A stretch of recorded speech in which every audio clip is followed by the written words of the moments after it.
All right. Testing. 1, 2, 3, 4, 5, 6, 7, 8, 9, 10. And as you can see, it's been a couple months, but your boy Neo can still count to 10.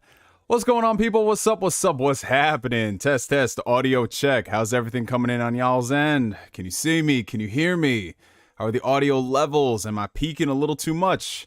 Please do your boy a favor and comment down below and let me know. Oh, man. But before anything, while we let a couple people get into the chat, let's go ahead and do a couple shout-outs. All right, so starting up at the top, we got the homie Yusuke Knight showing up bright and early. Welcome back. I appreciate it, my brother. We got Alan V in the chat, finally. Oh, shit, we got Flame. The calling card worked. I mean, that's certainly one way to handle things, Flame. Oh, we got the homie Don Otaku. We got Roosbel Garcia. The king has returned. Oh, shit, man. You're making me get a little emotional right here, bro. Holy shit, man. Oh, man. Okay. All right. Keep going down the list. We got the homie Rhino242. You're from Radio City. Oh, this guy is checking in on this on his lunch break. That is awesome. We got Ryazaki Koizumi. Ya boy. Ya dig. What's up, bro? Oh, and shout out to the homie Flame for resubbing to the Phantom Weirdo tier. I appreciate you, my brother. Oh, we got Royal Blue 15 in the chat. He's back. Let's go. Yes, sir. Yes, sir. We got the big bruv. We back. Let's go. Liquid Snake. Long time. Yeah, I kept you waiting, bro. We got Ronald in the chat. Where have you been? Oh, everything will be explained, my brother. Everything will be explained in due time. We got the homie J World. What's going on, man? Andrew Tyler. It's been 84 years. Yes. Yes, it is. But not a day sooner, bro. Let's see. We got GT. Who is that? What was that? GTF Killer. Damn, I remember you from high school. Oh, man. Yeah, dude. Wait. Who from high school? There's a lot of people I went to high school with, man. So drop your name down below. I'll probably remember that shit. Who else we got in here? We got this man said, been waiting for this since the dinosaurs roamed the earth. Damn, I haven't been gone that long, you guys. Holy shit. It's only been 4 months. It's been a long 4 months, but it's been 4 months.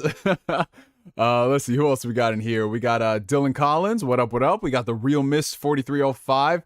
What's up, Neo? It's been a while. We have to talk about that juicy Yakuza news. Yes, there's a lot of stuff that we got to catch up on, y'all. This might be a 48-hour stream now that I think about it, because a lot of stuff has happened in the past 4 months. We got Chris Forth. We back. Yes, sir. We got Agent E. Bro, it's been damn near a year. No, it's been 4 months, man. Like, yo, I understand. It's been a while since we've all been I've been hydrated. I don't know about you guys, but yeah, it's been 4 months. Give me that. Not a whole year. Y'all making me feel so bad. Let's see. He has returned. Yes, that guy. I'm back, baby. We got Corey Gryffindor. Well. Oh boy, it's only a matter of time before Corey starts saying the you-know-what word. Let's see who else we got. We got Mohammed in the chat. Where you been? Hope you're doing well, my man, and happy Thanksgiving, bro. Thank you. And happy Thanksgiving, everybody in the chat. I know it's a day after the fact, but, you know, it's still the holiday weekend, so I hope everybody had a happy Thanksgiving. Let's see who else we got in here. Boom. We got Pissed Pie. Hello to you too. We got Andre Venom. Ah, shoot, it's Neo. Happy to see ya. Oh, thank you so much, man. We got the Macho Channel. Happy Black Friday, everyone.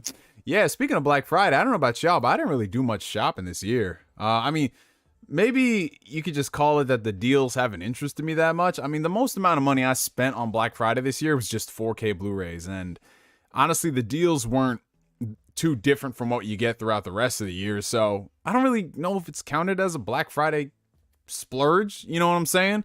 Like, usually during Black Friday, I'd be like splurging on video games, I'd be splurging on, you know, electronics, things like that, but the deals this year, they weren't that great for me, but I don't know, maybe I'm just not looking in the right places. Have you guys picked up anything crazy for Black Friday?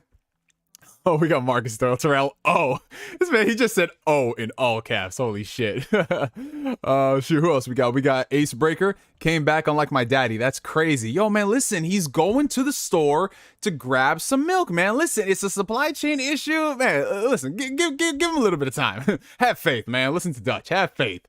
We got K-Cube in the chat. What's up, my brother? We got Charles Goodson. Yo, Neo's been a minute, bro. Yes, it has been. Oh, we got Danielle. Let's get it, man. I still remember when I watched the videos from Naruto Storm 2. Ooh, my man's just taking it back. When did Storm 2 come out? That shit was 12 years ago, bro. Holy fuck. Oh, man. We got Hustle and Motivate in the chat. Happy holidays, y'all. Happy holidays to you too, my brother. We still got to get you to play some Resident Evil games. So don't think by saying happy holidays, all is forgiven, my friend, because it's not. Just because you went through another holiday, another October, another Halloween without playing any Resident Evil games does not mean you're off the hook, man. We gonna cyberbully you about that. What a Quake who said taking time out of your thought. Did you say thoughting lifestyle? Hey yo, stop. This man called me a thought. That's crazy, bro. That's crazy. Listen, you know what? I might just disappear for another 4 months. Look at you, already bullying me, man. Oh, shoot, who else we got in the chat? We got Karuto. Yo, what's up, my dude? It's been a minute. Yes, it has been a minute.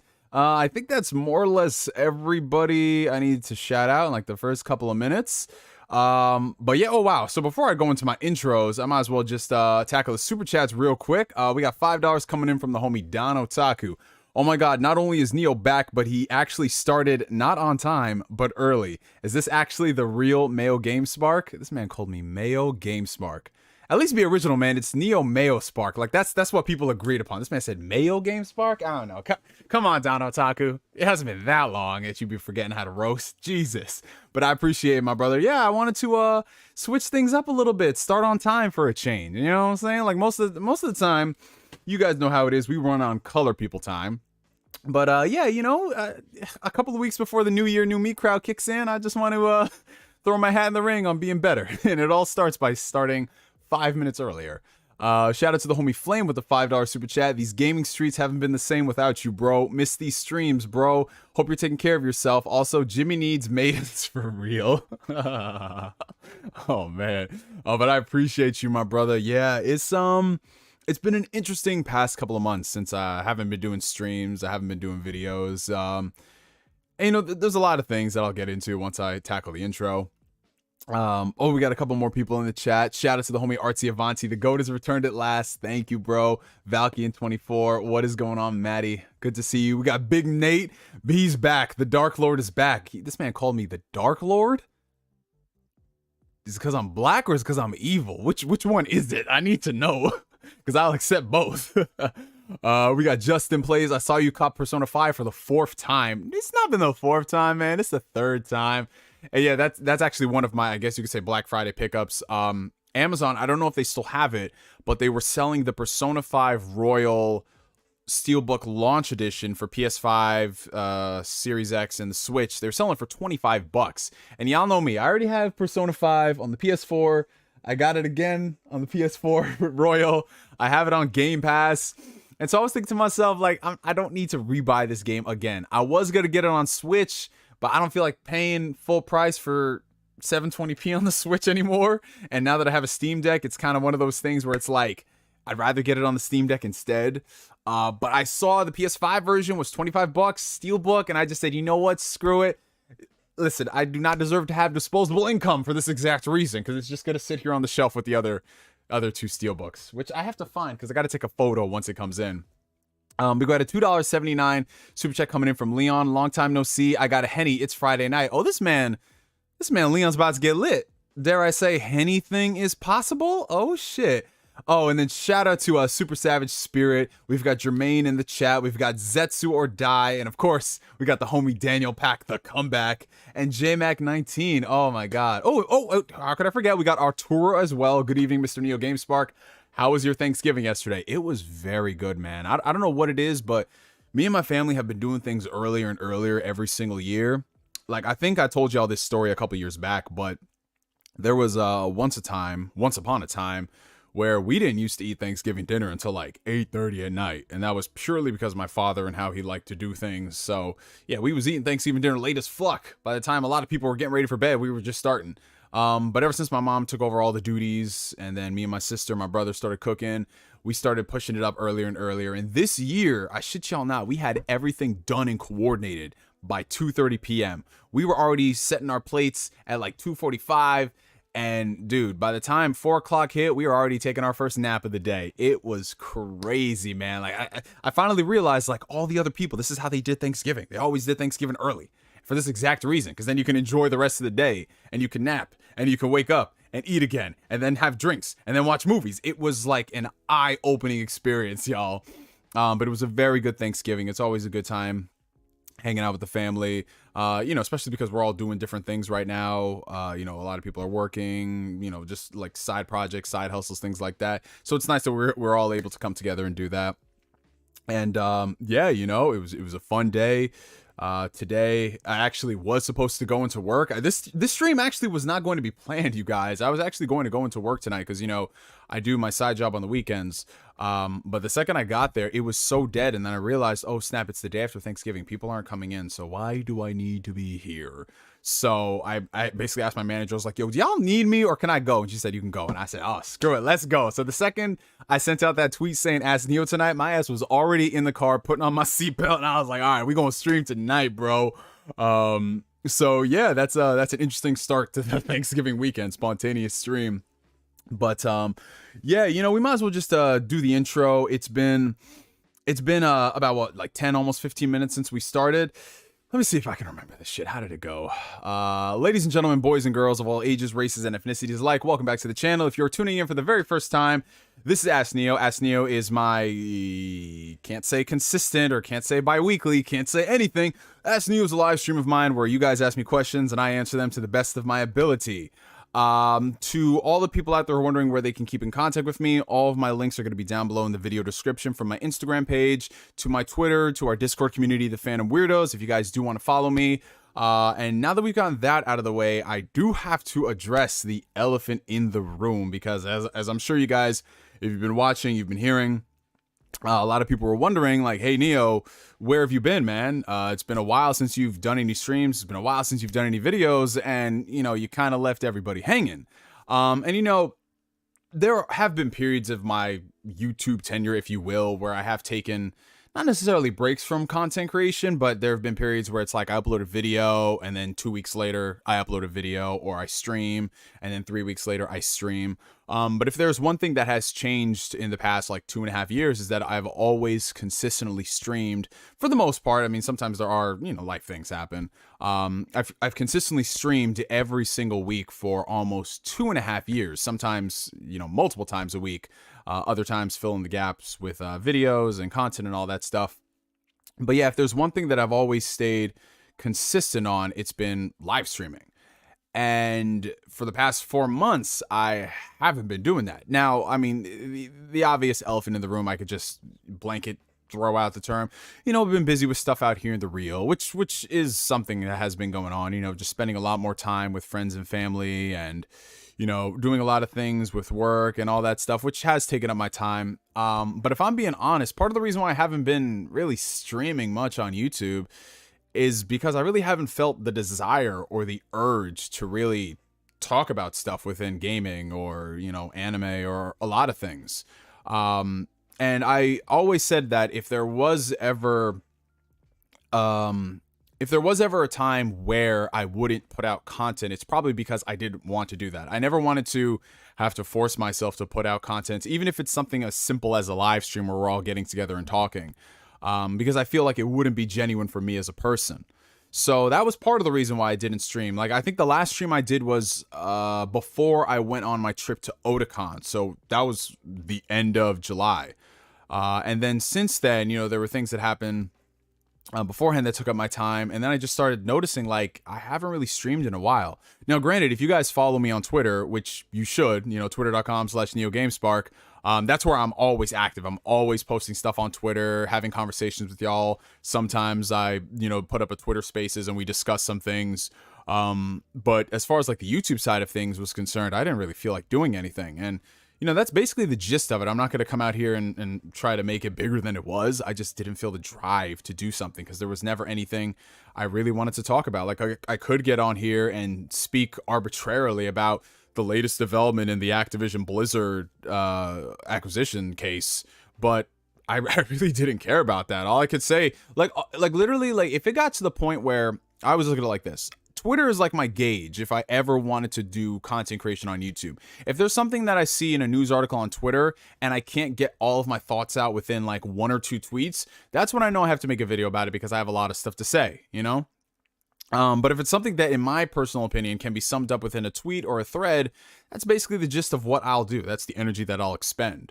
So to you guys, I apologize, because I should have conveyed that state of mind rather than leaving y'all hanging, because I know a lot of you guys do follow me on Twitter, and some of you guys don't, because your main source of entertainment is YouTube. So it's kind of weird where you see like, yo, where the hell did Neo go? So to everybody out there, I apologize for the abrupt absence. And then another reason, which, you know, this is something that's a little, I don't know if it's too personal to talk about, but over the past couple of months, I've definitely been prioritizing my mental health as it pertains to just who I am as a person, as someone who's, you know, in their late 20s, about to be 30, looking at the world, accepting it for what it is, my place in the world, what that means. And it's been one of those situations where I just spent a lot of time with myself and thinking, and like, I'm trying not to get too deep into this shit, but it's one of those situations where I've taken a lot of walks, right? Just taking a lot of walks just to be with myself, thinking about things. I've taken a lot of trips by myself, just driving places to like the tallest point in elevation I can and just sit and reflect and think about things. I don't know if I'm trying to have like a spiritual awakening or whatever, but there were a lot of moments where I kind of like removed myself from my usual, I guess, worldly attachments. I don't know. You know, I'm sure there's people who find ways to say this better. But, you know, I just had moments where I was like, let's put down the games, let's put down the shows, let's put down everything, and let's just have these moments where you could think and you can breathe and you can reflect on life. You can reflect on what's been going on the past couple of years. You can reflect on your family, your friendships, and the person you are today and who you want to be. So it's been a lot of those moments where I've just been by myself, and not in like a really bad way where I felt alone. And I don't want you guys to get worried, you know, from what I'm saying. But just a lot of moments where, you know, it's like the best way I could describe it. It's kind of like that scene in the first Doctor Strange movie where Doctor Strange and the Ancient One are talking, you know, right when the Ancient One's about to die, and you just looking at the world and it's just moving in slow-mo. And it's just like, that scene really hits hard for me. So it was never from a bad place that I felt like I didn't want to do content, you guys. It was never that. Like, it was never a situation where, you know, like, because I've been in the game for a long time, you guys. I've been in the game, and it's one of those situations where you see a lot of people come and go from YouTube for monetary reasons, for popularity reasons, shit like that. And this was like the first time I ever just was with my thoughts and thought about things. And there were times where I wanted to come back and stream, but I was like, it doesn't feel right for some reason, bro. But something in the past couple weeks, I don't know, something just like clicked in my mind again. And I've been slowly contemplating with the idea of getting back to it. And, you know, originally I was going to start the streams on Tuesday night because, you know, Tuesdays are Ask Neos. But today, you know, just something felt like really right with everything. And then not having to stay at work was kind of, I guess, the catalyst that pushed me towards that. And it's like, you know what? It's like, yeah, let's do that, man. You know?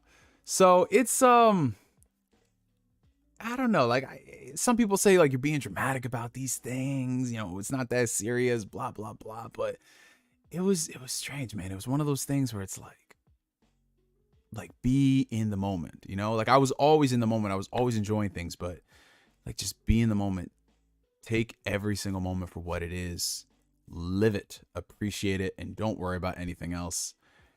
And you're going to be all right. And that was like where my mind has been the past couple of weeks. And it's been great. It's been really, really good, man. You know, it's always tough being somebody who is in their late 20s and 30s. And when you go through, you know, traumatic experiences, like you lose family members, you lose loved ones, you go through breakups, you go through all those things. But the important thing, I think, is just to remember to live in those moments and not really worry about like all the bad shit that comes from it. You know, take your time to process those bad things, but give yourself that time to breathe. Give yourself that time to breathe, man. And it's a beautiful thing, you guys. So yeah, that's basically the gist of it. Y'all, nothing too crazy, not like something insane happened to me on my end.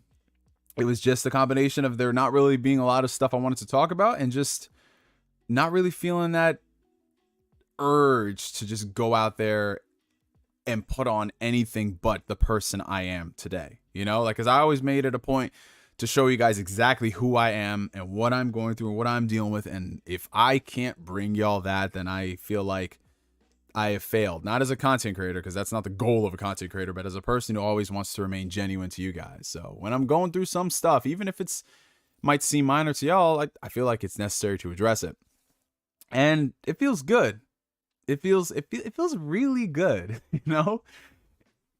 It's strange. Like, I don't know. I feel like I can't express it through words, but y'all know what I mean. Like, deep down, like, our feelings, our souls, our spirits, the energies, like, we all feel the same thing. But I do want to say thank you so much to everybody, you know, for just always being there. Because I got so many DMs over the past couple months of people checking in, seeing how I'm doing and stuff like that, and I really appreciate that. You guys, you don't owe me that, but I think it is important that, and it's again one of those, it's like one of those reminders that keeps coming back. Like, bro, you've got amazing people in your corner, no matter what you're going through, whether it's good or bad, or it's this weird lukewarm temperature feeling you were in. Like, that stuff. That's the stuff that matters. That's the stuff that's important. If I always say that I'm here for other people, I have to realize that, you know, other people are always here for me too. And it's a beautiful, beautiful, beautiful, beautiful, beautiful feeling. So thank you guys so much for that. You've helped me in so many ways y'all don't realize, and y'all will probably never realize, but I do want to say thank you so much, everybody. And it's good to be back. It really is good to be back. So now that we've gotten that out of the way, let's get back to serious journalistic topics as per usual. Oh, wait, I just got to mention this because it has been the past 4 months. If anybody out there has had a birthday in the past 4 months since the last stream, July 25th, happy freaking birthday. I hope y'all had a fantastic birthday. I hope it's been awesome. I hope it's been amazing. You know, like, any milestones in your life that you've celebrated recently. If you guys have gotten married, if you guys have gotten, you know, into a relationship, if y'all have gotten into a divorce and you're feeling like, yes, I'm finally free, or if you've been going through some shit, I really wish y'all the best. You know, I really wish y'all the best and all the strength and all the energy in the world. But now that we've gotten that out of the way, let's get back to some questions. As you guys know, Ask Neo is my Q&A series where you guys ask me and I answer them. There's been a lot of stuff that's been happening in the gaming industry. So if you guys are interested, feel free to ask them in the comments. If you are interested in sending in a super chat, that's what gives the questions priority, like our homie Artsy Avanti did. $5 coming in from him. What are your thoughts on the recent Final Fantasy 16 controversy? Great to have you back, weirdo. Thank you, bro. And I assume you're referring to the controversy of... If I had to remember, I think this happened like 2 weeks ago. But I think it was Yoshi P. He came out there and basically was answering a bunch of questions about Final Fantasy 16. And, you know, one of the questions somebody asked is that why aren't there more diverse characters in the world of Final Fantasy 16? And he basically gave the answer along the lines of, well, you know, back during that time period in this setting, there weren't really a lot of black people and blah, blah, blah. And, you know, as someone who is really looking forward to Final Fantasy 16, I don't really give two shits whether or not there's black people in the game. But to the same degree, you know, because I see a lot of people have differing thoughts on this. There's the one camp of people saying, don't put forced diversity in video games. It's all about the video game. I understand that. And there's another camp of people saying that, you know, you should try, if you are someone who's a developer, to make things as diverse as possible, which I totally understand that too. But I just think it's funny. Like, if you are going to say, like, you're setting a story in a particular time period and there weren't people of a particular ethnicity or skin tone in that time period, I can understand that to a T. However, if you're telling me you're setting this game in medieval Europe and you're wanting to take it super seriously as far as ethnicity, and yet you have magic wielders and you have these summons and Shiva and Ifrit and all these things, these magical things, I'm like, huh. Really? So we can just justify all those things, but the black people is where we draw the line. So I just think it's funny. I don't take it seriously like a lot of people are, but I think it is hilarious when people give these just grandiose statements to defend something, and there might be a little bit of a language like a language barrier between it. Like maybe he didn't really mean it as that. But it is kind of funny because I've heard that excuse done before. It's like, it's like we want to remain as faithful, as accurate as possible. But at the same time, here's these elves or these dwarves or all these other things, But yeah, it's just very funny. But yeah, Final Fantasy 16, you guys know it is my most anticipated game of next year. I've been looking forward to it ever since they announced it, ever since I found out who was working on it. So yeah, it's going to be a day one game. I don't care that there's not a lot of diversity in that. It is what it is. You know what I'm saying? We got 279 super chat coming in from Leon. How would steak taste like cooked from a lightsaber? Oh, so you're saying what would happen if a steak cooked a lightsaber? I'm gonna be honest. I don't. How in the world would a lightsaber cook a steak? Because the only thing I can think of is that the lightsaber can slice a steak, which the part of the steak where it slices, I'm sure it's going to be burned. You know what I'm saying? They're going to cauterize it. But how do you adjust the temperature frequency of a lightsaber? Is it just full on cut it off? Well done? Is there a medium rare setting to the lightsaber? Like, these are questions that need answers. And unfortunately, Kathleen Kennedy has not given them to us. So yeah, if I had to take a guess, I would say it'd probably be well done. And I wouldn't like that at all, because it's like the rest of the steak is going to be all rare, and then that's well done. Nah, I can't do that shit, bro.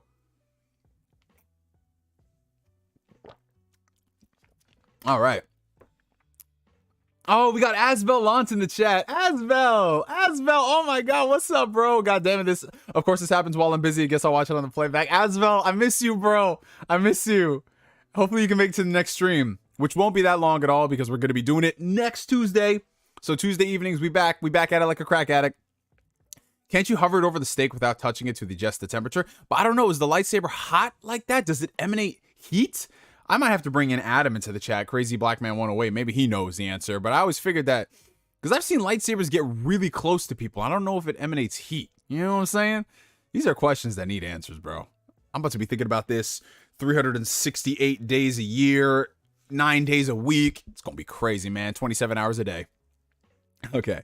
So shout out to the homie Marcus Doyle Terrell, who's been a member for 28 months of the Phantom Weirdos. My brother, thank you so much. How would you help a friend get to the gym? I don't want to call them lazy, but that's what it feels like. Also, what are your thoughts on the dating game? Oh, Marcus always bringing us back to the real world shit.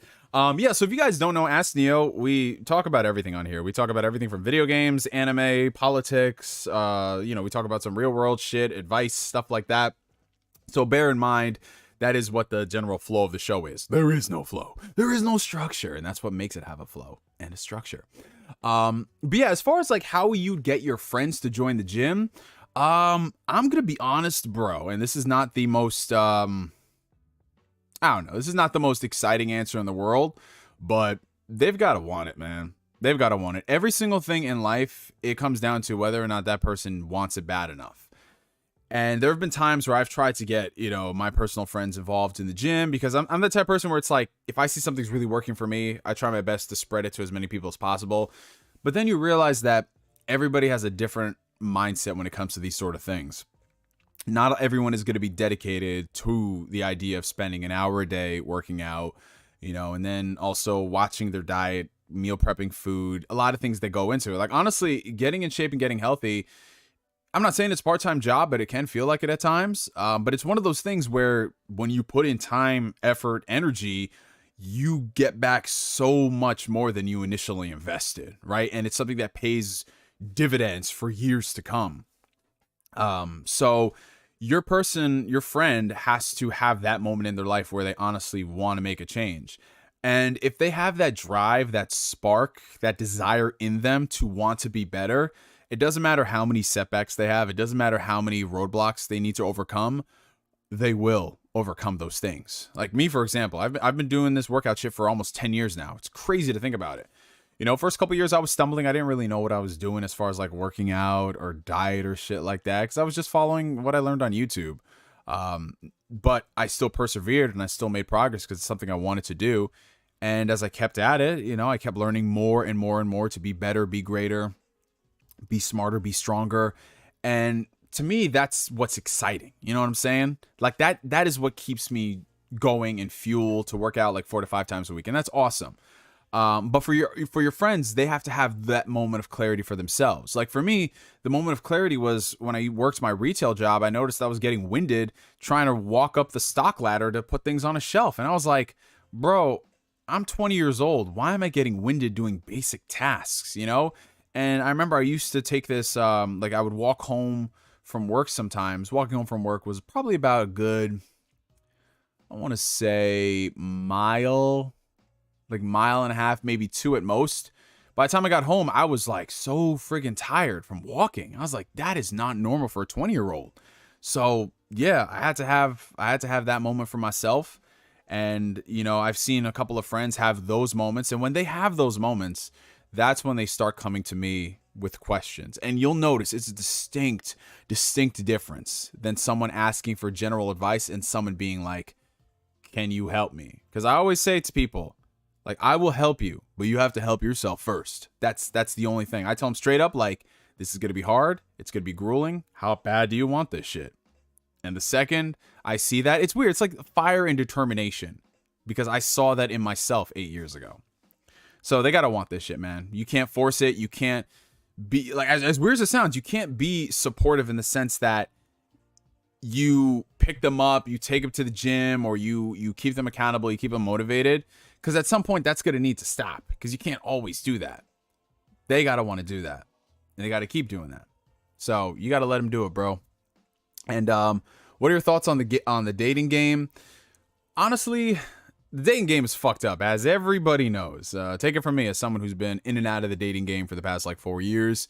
The dating game is fucked, and there's a lot of reasons for that. I mean, the biggest reason is that there's no accountability. There's zero accountability in the dating game. Why? Because nobody wants to go to damn therapy, bro. And I know everyone throws around the term therapy this, therapy that, blah, blah, blah. Therapy works. Talking about your problems, finding a solution for your problems work, and we need to endorse it, and we need to actually make that not a controversial thing to say. Therapy does work, right? Therapy works if you work. But a lot of people don't want to do that. They think everything is a game. And granted, it kind of sucks when you date in your 20s, because people still have that young mindset. For some people, they still have that into their 30s, and they say they want something, and then when they get that thing, they're like, no, but this isn't what I wanted, and blah, blah, blah. And honestly, there's a reason why a lot of people just stay single, because they don't want to deal with this nonsense.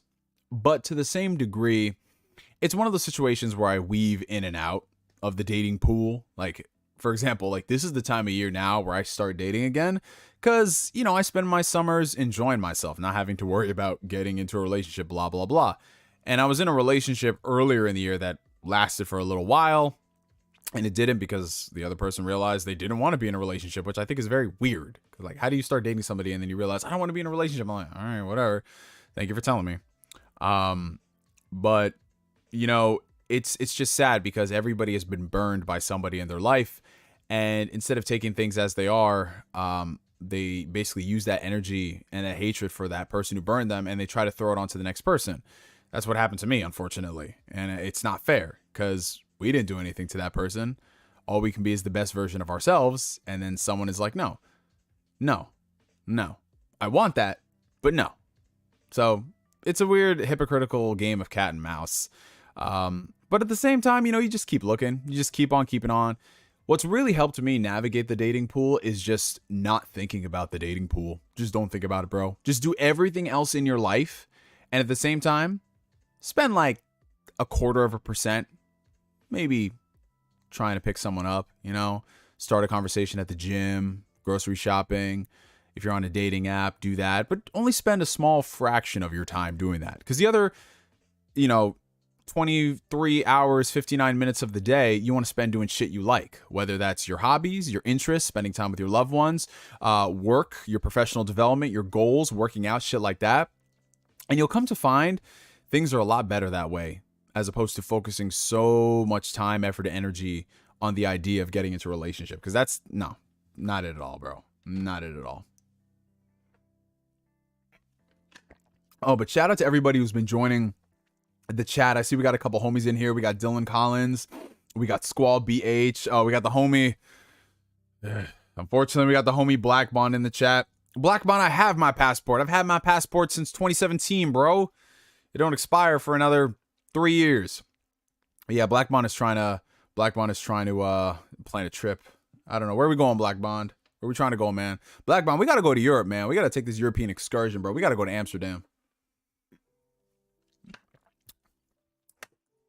Yo, Neo, you natty, bro? Absolutely, bro. Number one, I don't got the money to afford the amount of drugs. And number two, I do not want to worry about my health like that, man. I'd be seeing kids in the gym in their 20s, their early 20s, pumping so much gear. And I'm like, you guys realize that you are just doing damage to your body, bro. But nobody wants to train hard for years on end. No one knows what's achievable natty because no one wants to put in that effort. They go to the gym for 3 months and they're like, oh my God, I don't look like my favorite fitness influencer. It must mean I need to hop on the drugs. Like, nah, fam. It's sad, man. Spending a lot of time dating is a waste of resources and mental health. Stack your bread. Yep, absolutely. I mean, every now and then it's good to go out on a date. You want to grease the groove just to show that you still got it. But at the same time, don't make it a consistent situation, right? You know, like I've been on a few dates over the past month and it's one of the situations where I'm like, yeah, this was interesting, but yeah, I didn't feel nothing out of this. Let's see. Okay, so let me go ahead and answer. Oh, you guys are blessing it tonight with the super chats. Thank you so much, you guys. So we got $9.99 coming in from John McKinney. Thank you so much, bro. He actually sent in 2 super chats. So two $10 super chats from John McKinney. Appreciate you, bro. Put all these villains in the same room. Lex Luthor from the DC animated universe, Norman Osborn, Green Goblin from the 90s Spider-Man animated series, Judge Frollo, She-Go, and the Kanker sisters. Put all of them in the room. Who's coming out on top? I would definitely say Lex Luthor. Now, if it was Norman Osborn, Green Goblin from Spider-Man No Way Home, that's a little different. That's a very different story because that man is just fucking pure evil. But if I had to pick somebody, I would definitely say Lex Luthor. I believe that he could manipulate, first off, the hell out of the Kanker sisters. He'll just probably throw some money at She-Go, and she'll be like, you know what, screw it. Frollo really can't do shit. And then his only real adversary would be Norman Osborn, Green Goblin. But yeah, if you put Lex Luthor and then you put Willem Dafoe, Green Goblin, I think that they could do some serious damage. And his second one, okay. Oh, wow, he's putting... Okay, this is the second one. All right. La Cienega Boulevardes from the Brown family, Sarah, Dr. Doom, Donald Trump, Chris Christie, Candace Owens, and Rick Santorum. Will they all get along or would a civil war break out? So I don't think it's fair to put La Cienega Boulevardes in the same group as them because La Cienega, I mean, yeah, she's pretty, she's uptight, but you know, she's got a heart. Her heart means well. You remember the episode with Oscar Proud? And, you know, he found out that she got big ass feet, you know, like the Bigfoot feet. Like, yeah, nah. Like, so I would take La Cienega out of that. Would Donald Trump get along with Dr. Doom and Chris Christie and Candace Owens? No, Dr. Doom would find a way to eradicate every single person in that room. And honestly, out of all those people in the room, I would want to hang out with Dr. Doom, the King of Latveria, over all of these other people. Like, no, let's not disrespect the King of Foot Dives like that, John McKinney. Oh man. Speaking of Dr. Doom, bro, whenever he does show up in the MCU, man, it'll be a day long remembered. Let's see. Lex Luthor, that nigga bald. Bald villains ain't losing. Yo, Bond is right. If you are bald and you are evil, the chances of you losing are slim to none. Look at that dude, Kingpin. He keeps losing, but he keeps coming back. Like, come on now. You can't fight that. You can't fight that. Hey, Neo, do you still watch Toonami on Saturday nights? No, so I haven't watched Toonami in, I want to say like 10 years or so, ever since it came back. I watched it a little bit. But I have so many other things going on Saturday nights that I never really had a reason to watch Toonami. I think it's really good what they're doing in terms of the amount of anime that they're airing and as it's premiering and all the simuldubs. Like, that stuff is great. But for me, I kind of phased out of needing that for my form of entertainment. I'll just watch it as it comes out from Japan. But I think what they're doing is fantastic, and they keep one-upping themselves. It's awesome. Let's see. Oh, DimWitMonkey, what's up, bro? Let's see. So we have $5 coming in from Marcus Doa Terrell. Ayo, nice to see your return. Would you say that the MCU runs the movie theaters now? What do you think can change to have normal films do better? Yeah, so this has been a topic of conversation, especially in the past year or so. It really started when Martin Scorsese said that, you know, Marvel movies aren't cinema, they're theme park rides. And, you know, of course, that prompts a discussion from a lot of people, and it still keeps coming back up time and time again. And then you have Quentin Tarantino saying some things. Francis Ford Coppola said things a while back. And it's one of those situations where on the one hand, I think it is just the cool thing. It's cool to hate on things that are popular. Like, obviously, that's going to happen. And number two, you have to look at the journalists who are asking these questions. It's basically, Marvel movies are the new Westerns. They're the new hot thing that everybody tries to do. The only problem is that Marvel is really the only company that does them. They have a string of successful films. Like, DC has a success like 1 in every 3 movies, you know? It's like for every Joker, you've got a Birds of Prey, and for every Batman, you have a Wonder Woman 1984. So it's very inconsistent there. Hopefully things are going to change in the future, you know, with James Gunn running DC. But if you're talking about like popular stuff, everyone's like, ooh, Marvel movies, you know? So it's like, oh, would you ever do a Marvel movie? They ask those to all the big Hollywood actors. And, you know, for a lot of these actors and directors who've been in the game for a while, like, they don't know the difference between a Marvel movie, a DC movie, what used to be a Fox Marvel movie, what is a Sony Marvel movie, shit like that. So when you ask them stuff, they're just going to be like, nah, not really. It's not my cup of tea. And when they say shit like, yeah, Marvel movies, they just run everything, there is some truth to that. When you look at movie theaters, how they operate, they're going to operate by catering to the things that are going to bring them the most amount of revenue. Why? Because we live in a capitalist society. Like it or hate it. And for a lot of people out there, the benefits of capitalism far outweigh the cons of capitalism.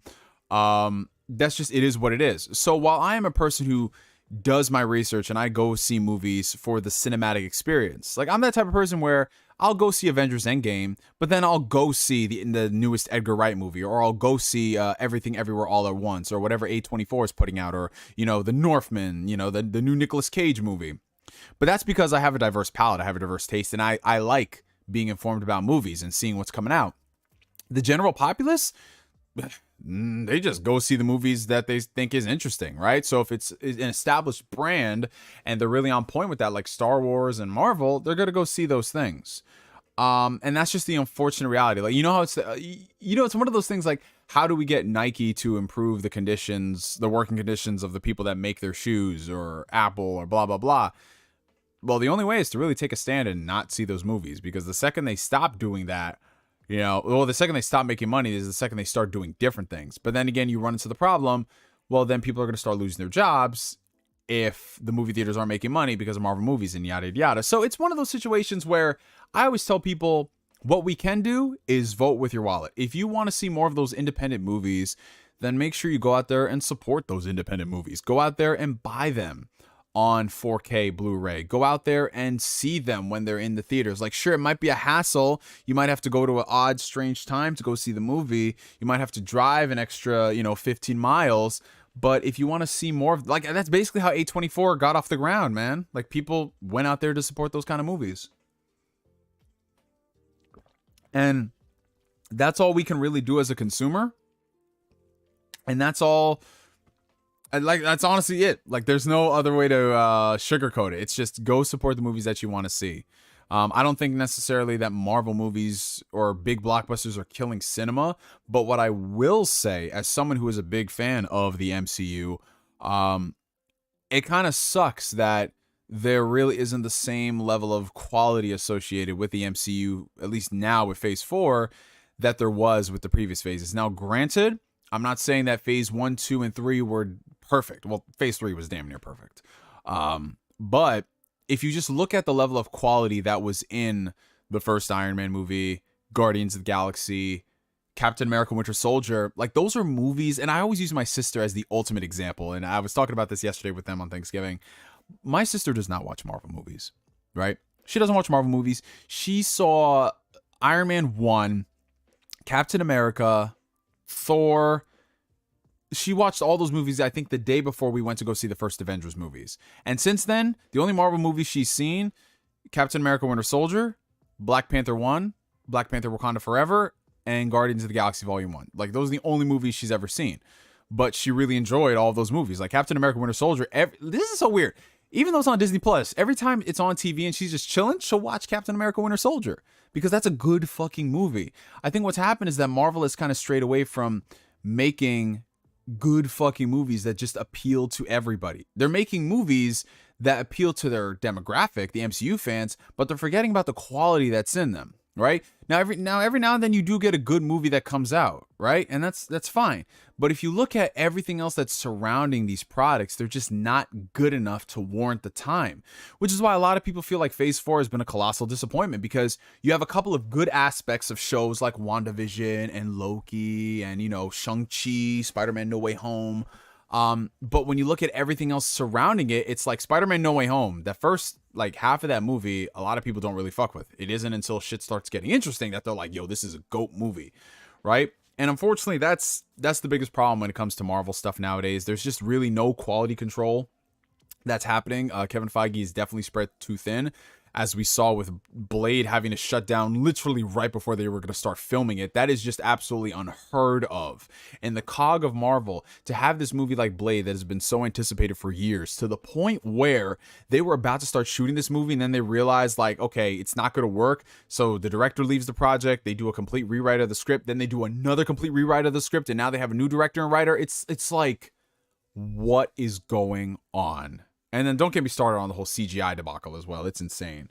But I think a lot of people are starting to get a little fed up. And I know this is not really your original question, Marcus, but a lot of people are starting to get fed up with the fact that all these Marvel movies are all big blockbuster films, but none of them don't, like, with the exception of a few, they don't feel like blockbuster films. Like Black Widow does not feel like a blockbuster movie, nor does it look like a blockbuster movie.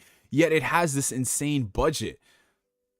A lot of people are excited for Avatar: The Way of Water, not because they were big fans of the first Avatar movie. I'm sure there's some people are, but because that looks like a big blockbuster movie. Dune was a big blockbuster movie. You know, Top Gun Maverick was a big blockbuster movie. Like, those are the movies where you go, wow. And then I look at the shit that Marvel's put out and I'm like, why does Spider-Man No Way Home look worse than a movie that came out 7 years prior, that being The Amazing Spider-Man 2? Why does that movie look better in every way, shape, form, and sense of the word? Like, there's a big problem going on, man. It's just, honestly, it's starting to get to the point where Marvel movies start to feel like big budget TV episodes. And sure, for some people that's fine, but like, dude, the first Iron Man movie and how that shit looked, go get a 4K Blu-ray of that thing? Oh my God. It's just, it's crazy, man. It's crazy how things have changed. Now, mind you, I'm still excited for all this Marvel stuff, but bro, like, what? Okay. Let's see. So $10 coming in from Silverwolf26. Thank you so much, bro. Sub Neo, what's your game of the year so far? Mine's is definitely Xenoblade Chronicles 3. Oh, my brother, you're reading my mind. Yes, currently, as of this recording, it's Xenoblade Chronicles 3. That game, just, I have to do a full-on discussion of my time playing the game, because I beat the game a few weeks ago. And I've just been letting it just go through my mind, because that was generally one of the few games I played this year, because I didn't really play a ton of like the newer games that came out. I was mostly completing stuff in my backlog or playing small things here and there. And there really hasn't been a ton of great stuff that came out this year. There's good stuff, mind you. You know, you have your Elden Rings and you have your God of Wars. But Xenoblade Chronicles 3, I had a smile on my face from beginning to end. The story was so damn good. The gameplay improvements, how they incorporated so much quality of life improvements. It was fantastic, man. It was fantastic. And I don't know, like, Monolith as a company just keeps getting better and better, and their only limitation right now is the fact that they're working on the Nintendo Switch. So I'm really hoping sooner rather than later we get a Switch successor, because I need to see what else they're going to do, man. But if I had to crown Game of the Year right now, Xenoblade Chronicles 3. Now, mind you, I'm still working through God of War Ragnarok right now. I've just been a little busy with the holidays, so I'm not too terribly far in the game. I'm about like 10-ish hours in, you know, doing some side quests right now. But depending on how that ends, it might usurp. It might dethrone Xenoblade Chronicles 3 as my game of the year. And there's still a couple of other games that I'm going through. You know, who knows? It might be Gotham Knights, man. Because I've heard from I can't even finish that with a straight face, man. Let me not. Let me be nice for the night. Let me be nice. Okay. So let's see. Oh wow, you guys are really blessing tonight. Thank you so much. All right, so shout out to the homie Zack Rodriguez, who's been a member for the past 12 months of the Phantom Weirdos. I appreciate you, my brother. Neo, we were talking about Persona 5 months ago and how awesome it would be to see it on Xbox. Well, I beat Persona 5 Royal and I already want to play it again. Oh, yo, I just realized that. Holy crap. So from the time in which I was gone from YouTube, Persona 5 came out on Xbox, it came out on Switch, and it came out on PC. So that has been really awesome to see a lot of people getting into the world of Persona, and it's why I love it so much, to the point where I have 3 different copies of the game. It's awesome, dude. It's great to see a lot of people on Xbox playing it as well, because, you know, a lot of people, shout out to Sixers Octavian on Twitter, who have been port begging for it, and it seems like a lot of people are playing it and beating it and wanting to do 2nd and 3rd playthroughs. And also shout out to the homie Flame as well, because Flame, you know, because I've been telling Flame for years, literally years. I've known Flame for like almost 2.5 years now. And he's just been like, yeah, we'll see about this Persona, man. Because, you know, me and Flame got this back and forth because he's a stan of Scarlet Nexus. I really liked Tales of Arise up until the fucking last act of the game, which is terrible. It just brought down my score and my love for that game. Just how it's, man. Let me not. All right. But yeah, he's going through Persona 5, and this man, he became fully adopted into the world of Persona, man. This man loved it so much, he went out and tracked down a steelbook copy of the game on Xbox. Like, how amazing is that, bro? How amazing is that? That is awesome.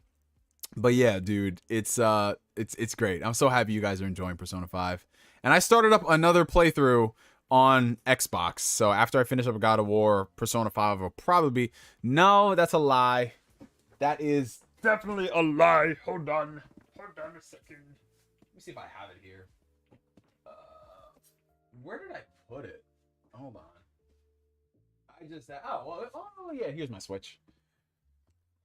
My Switch has gotten a lot of play this year between Xenoblade and also I just started a little bit, nothing too crazy, but I just started Bayonetta 3. You guys know I got that special edition on deck.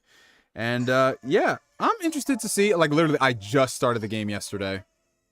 So I'm interested to see how good the game is. You know, I was a big fan of the first Bayonetta, really enjoyed Bayonetta 2, and I've heard a lot of good things about Bayonetta 3 gameplay wise, with the exception of the story. I heard the story is dog shit, but you know, I'm not playing Bayonetta for story, so we'll see how bad it is. We'll see how bad it is. But yeah, how's everybody going? Let's just get a vibe check in the chat. How y'all doing? How y'all doing, guys? What are y'all doing outside of watching this stream? What are y'all doing on this Friday night? Y'all at work? Y'all playing some video games? Y'all got me in the background like a little podcast. What y'all doing right now? Y'all commuting home? Y'all commuting to work? Let me know, guys. Let me know. Let's see. Okay, so 279 from Leon. Dragon Ball Evolution is the best MCU movie. Oh God, don't put that in the universe. Technically speaking, Disney does own Fox now, so technically speaking, they do own the rights to that movie. Ugh. $5 from Silverwolf26. Also, I'm gonna agree with Black Bond. Please don't agree with Black Bond. That's the last thing the world needs. The last thing the world needs is more people to agree with Black Bond. Like, please stop it. What's going on with you and Legend of Heroes? Well, not a damn thing is going on with me in Legend of Heroes, because I told this pencil neck, no knee having ass Black Bond that I'll play Legend of Heroes once I get through some other games. And mind you, this man Black Bond got to make up his damn mind, because at first he's like, oh, you're not playing the Legend of Heroes and you're not legendary. And I'm like, okay, I'll start Legend of Heroes again. Oh no, you need to start from the very beginning. And I'm like, all right, Bond, I'll start from the very beginning. And then it's just like, yo, man, there's just too much shit. There's just too many RPGs. This man wants me to play like 6, 8, 9, 50-hour JRPGs back to back. And I'm like, fam, stop this. Stop this, bro. But I will go ahead and replay Persona 5 and The Witcher 3. Why? Because I have problems and I need to not work on my problems. Speaking of problems, Witcher 3 Next Gen update coming out for consoles next month. Yes, sir. We're getting another playthrough just to spite Black Bond. I'm actually going to do that on purpose. $4.99 from the homie Megas. Ah, shit, my boy is back. How have you been, dude? Can't wait for you to get back to these gaming and movie topics. Much love, bro. I appreciate you, my brother. Thank you so much. It's good to see you. And yeah, man, we going to keep it consistently. You know, Tuesday evenings are looking like the wave for Ask Neo. We're going to get on here. We're going to talk about a lot of games and movies and all types of stuff. You know, oh, I just realized I didn't talk about Wakanda Forever or Black Adam. So that could be a topic for later on tonight. I'm not sure. Video game lover, what's up, dude? And we got Bob Ross in the chat as well, and King Bill. What's going on, you guys? Is that Mexican Zoidburg and Rescue Squad coming in clutch? Yo, what's up, my brothers? Yo, everybody's showing out, man. You're gonna make me cry on the stream, bro. I mean, y'all see me cry on the stream, but you know, man, you're gonna make me cry on the stream. Oh, shout out to y'all. I haven't said that in a while. Shout out to y'all. Good to see you. All right.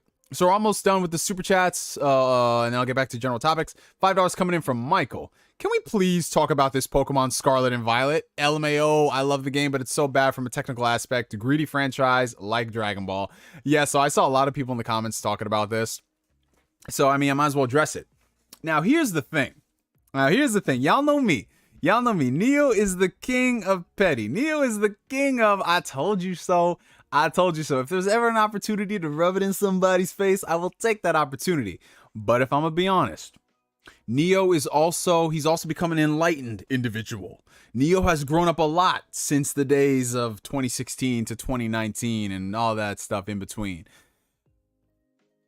If this was the Neo of 2018, 2019, he'd definitely be roasting the fuck out of the Pokemon fandom. Like, this is what y'all deserve. This is just terrible, but you guys buy it anyway, and it's never going to change. That was Neo back then. But Neo nowadays is like, you know what? This is good. What Game Freak is doing with Pokemon Scarlet and Violet, I fully support it. I support it 110%. Now, before y'all unsubscribe from the channel, you gotta look at it like this, right? Every single Pokemon game, all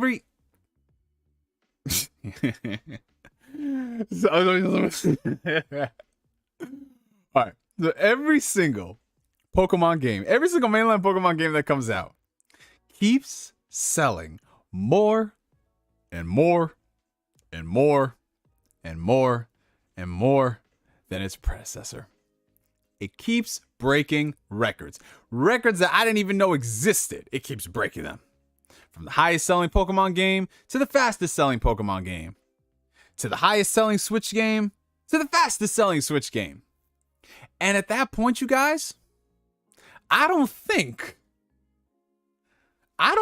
there's anything that we can do. Because the sales of that game show that people like what Game Freak is doing. And as much as y'all look at the performance videos of these Pokemon games and you just want to say, you know, Pokemon as a franchise deserves better. This is a $1 billion franchise. Why do they keep limiting Game Freak? Why is this? Why is that? Blah, blah, blah, blah, blah. It doesn't matter, my friends. My friends, listen to your boy Neo, who hasn't been here for the past 4 months. Everything is going to be all right. It's okay. Pokemon fans, they love this. No, they don't love this. They live for this. This is what they want. They want all this clipping in the animation. They want their games to run at 13 frames per second. They want all these asinine decisions. They want the games to look like PlayStation 1. They want this. And who am I? How dare I deprive them of this experience? Because every single one of the posts, every single one of the posts goes a little something like this. Pokemon Scarlet and Pokemon Violet have got to be one of the worst running entries in the entire Pokemon franchise. Looking at this game is a pain. It is such a cumbersome experience. But at the end of the day, it's Pokemon, and I love it. And that's all it is, you guys. So you know what? If you like it, I love it, Pokemon fans. So shout out to Nintendo. Shout out to Game Freak. Shout out to the Pokemon Company. Shout out to Pokemon Scarlet and Violet. Like this is amazing. This is awesome, and I'm so happy for them. I truly am. And you know what? Just keep doing this, man. The next Pokemon game, have it run at 14 frames per second instead of 13 frames. Just try a little bit. That's all they need. That's all they need. Because they're still gonna buy the double pack anyway. They're still gonna complain on Twitter. And then they're going to be twerking on launch day with those Pokemon double packs. That's what they do, man. That's what they do. You just love to see it.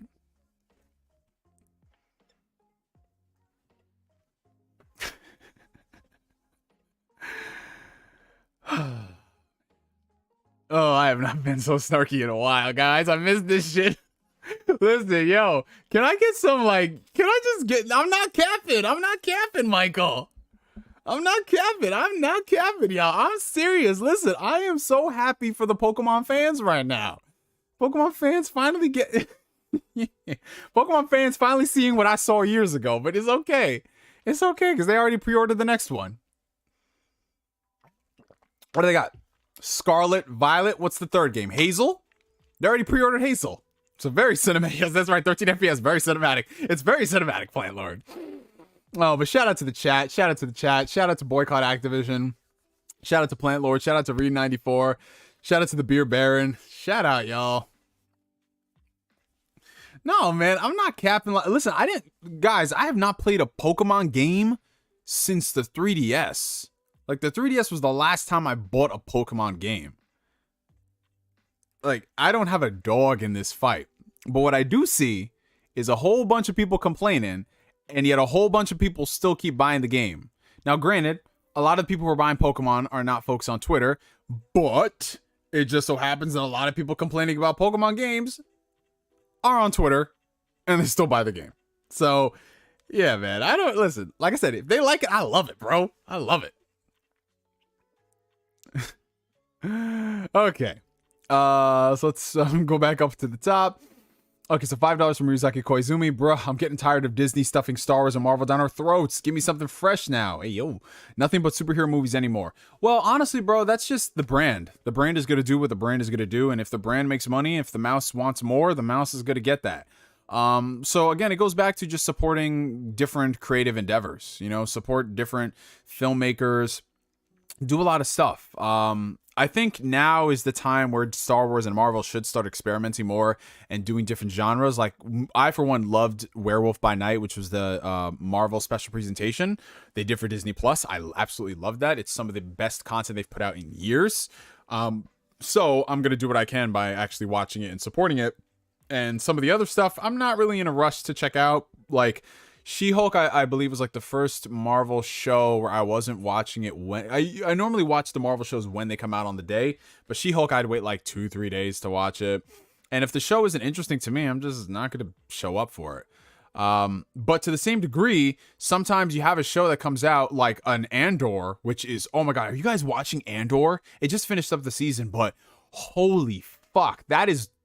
Dude, that is legit some of the best Star Wars stuff that come out since the original trilogy, man. I'm talking about in terms of like it standing on its own 2 feet, not being tied to references and callbacks and nostalgia. Now, I love Mandalorian, you guys know that. But if someone told me, would you rather another Mando season or another Andor season, I would say give me Andor, because Andor focuses on the characters, it does not focus on the Easter eggs, it focuses on the drama, it focuses on the writing, and that is incredible, bro. Andor is so fucking good. It's like, I know it's cliche, but people say it's like, what if Star Wars was made for adults and grown up? And I was like, yeah, absolutely. It's like if Star Wars was on HBO. Let's see. $2 from Flame. Atlas is my current gaming drug dealer. I need more. Yes. Yes, sir. Atlas, when they put out good stuff, they put out good stuff, man. $2 from PierretheGamer. Good to have my favorite YouTuber back. Oh, thank you so much, bro. And I saw you re-upped your sub earlier. Thank you, man. Oh, guess who in the building? We got the homie Rhino Ealer. What up, bro? Oh god, all the Legend of Heroes people in the chat. Jesus Christ. I'll continue playing it one day, y'all. Hold up. Just give me some time. I just have a bit of faith. $20 coming in from Zack Rodriguez. I also bought Persona 5 Royal for full price, even though it's on Game Pass, and I'm gonna play Persona 4 Golden when that's on Xbox. Honestly, it might be my favorite game now. Persona 3 is great as well, though. They're all top tier. Yes. The Persona series, it's like choosing your favorite child. Me personally, my favorite Persona game in terms of like how it affected me was Persona 4 Golden.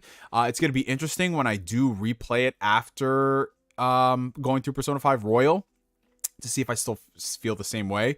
Persona 5 Royal obviously is the all-around best Persona game in my opinion, if you're talking about accessibility, if you're talking about quality of life, things like that. Well, obviously because it's the newer game. But not always in franchises. Sometimes you get something like a Mass Effect Andromeda, which is like, what? Why would you do that? Why would you do that? But yeah, I love Persona 4. I love Persona 5. Persona 3 is really good too. The ending of, I'm just warning you guys, when y'all play Persona 3 and y'all get to that ending, you are going to be fucking depressed. I'm not telling you what happens in it, but that game's story broke me. Every Persona story breaks me in different ways. Like Persona 3, it broke me because of how sad the ending was. Persona 4 broke me because of how happy the ending was. Persona 5 broke me in the sense that I felt at peace, which is very strange.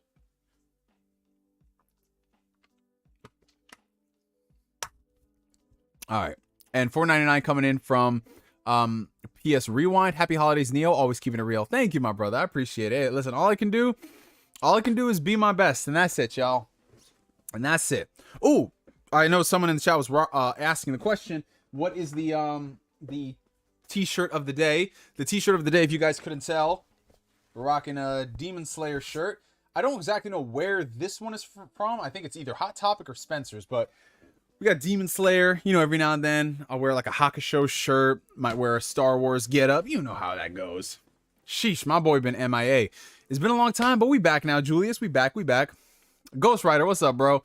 Yeah, I was gone for a minute, but we here, you guys. We here. All right. So now that we've gotten all the super chats again, thank you guys so much for all the support. I really do appreciate it. We're just going to go rapid fire. I'm going to look at some of the questions and we're going to go ahead and answer them. All right.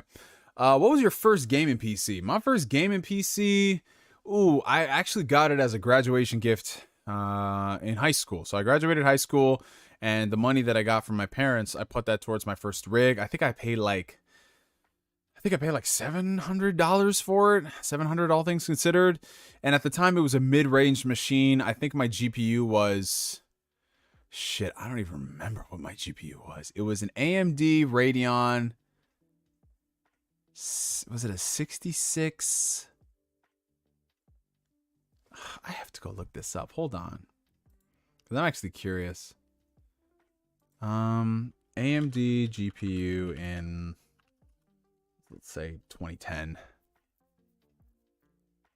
Oh, here it is. Okay, so I had an AMD Radeon 6870. That's what I had in 2010, and that was considered a mid-ranged card. And I was so excited because remember at that time I was coming from a PS3 and a 360. So going from a PS3 and 360 that were at best 720p 30 frames, if you're lucky you'll get a game at 1080, to playing at 1080p 60 frames per second, my mind was blown, bro. And then just seeing Steam and all the deals for all the games on there, shit was crazy, man. I'll never, everybody who's a PC gamer, they will never forget their first time.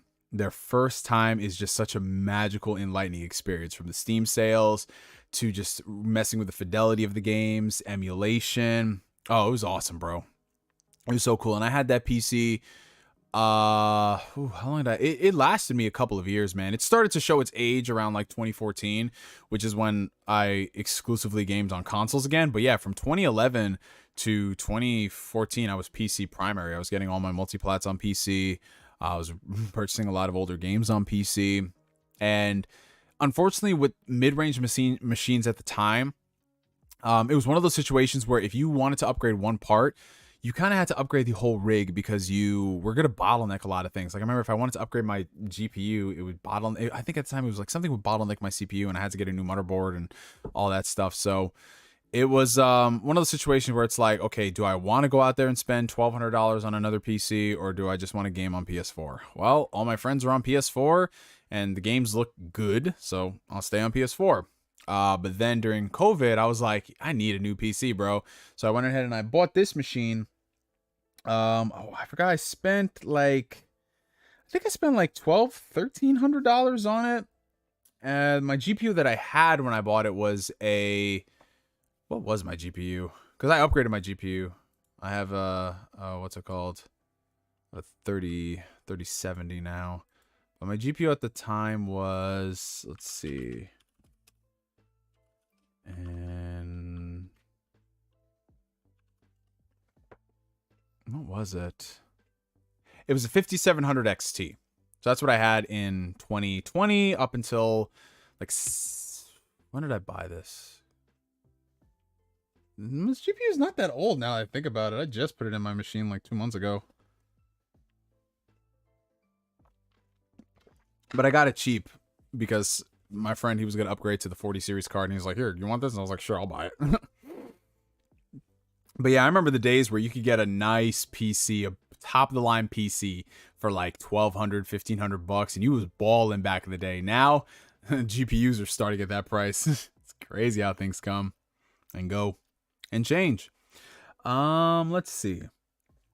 But yeah, I always recommend people, if you are going to get into PCs, spend a good chunk of change. Do not try to skimp around the parts. You know, if you are financially, if it makes sense financially for you to spend money on your PC, definitely do it. I'm not saying spend like $3,000. You do not need to do that, but I definitely say budget like a good 12 to 15 for a nice PC. Because, you know, a great PC for gaming is more or less a great PC for streaming and video editing as well, you know?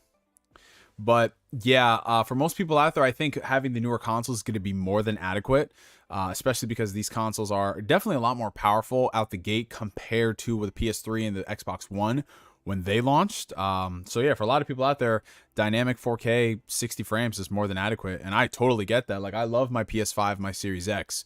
I do not really game on my PC like that because I already use my PC for a lot of things. I'll game with it if I'm playing with friends, like if we're doing like streams or something, but more often than not, I'll just play on my consoles, man. And I really like the Xbox ecosystem. I like it. Got that Panasonic 4K. Yes, sir. Also, you guys are upgrading your TVs and you watch a lot of movies. Make sure you get a quality 4K Blu-ray player, man. Let's see. Neo, what are your thoughts on the recent Yakuza news? I noticed a lot of people were asking that. Yes. So if you guys didn't know, Ryuga Gotoku Studios has been working overtime when it comes to this franchise. We got a couple of different announcements. So not only, like, we already know that we're going to be getting here. Let me go back and go down the list because they announced so many different things, man. Hold on. Let me see. Let's see. Hold on. Let's go back. Because they announced so many different games. I just love, so Game Informer just did a spread about the future of Ryuga Gotoku Studios, and everything is every one of the main heads over there is just all decked out in these nice black suits. It's so cool. Okay, so where's the games that they were announcing? Hold on. Okay, here we go. All right, so obviously you guys know the last major game that they put out was Lost Judgment. That came out last year, and it recently released on PC not too long ago. But since then, they were just like, you know what, fuck it, we're gonna go ahead and do a blowout of new games for y'all. Right? So right when I thought that, you know, okay, I'm getting a little fatigued, they just pull me right back in with 3 brand new games. So first things first, and which is the most exciting for a lot of people, is Yakuza. Well, basically it's Ryuga Gotoku Ishin, which was a game. It came out back in 2014. I believe it was a launch title for the PS4 in Japan. But it was one of the few Yakuza games that we didn't get localized outside of Japan. And as more time went on, a lot of people were thinking, you know, is this game going to be localized? You know, because it was basically still made with a PS3 in mind. So the question of whether or not to localize it as the years went on, it was just kind of like, should we do this? Should we not? Ryuga Gotoku Studios is like, you know what? Yeah, but what we're going to do is we're going to remake it. So the remaking it's going to be done in Unreal Engine 4. It's coming out multi-platform across damn near every system except a Nintendo console. And that, I believe, is coming out in February. Yeah, it's coming out worldwide February, so that's not too much longer. We have less than 4 months to go as of this recording. So that's going to be awesome. I, for one, have always wanted to play Yakuza Ishin, and the fact that it's getting a full-on remake and a localization is fucking amazing.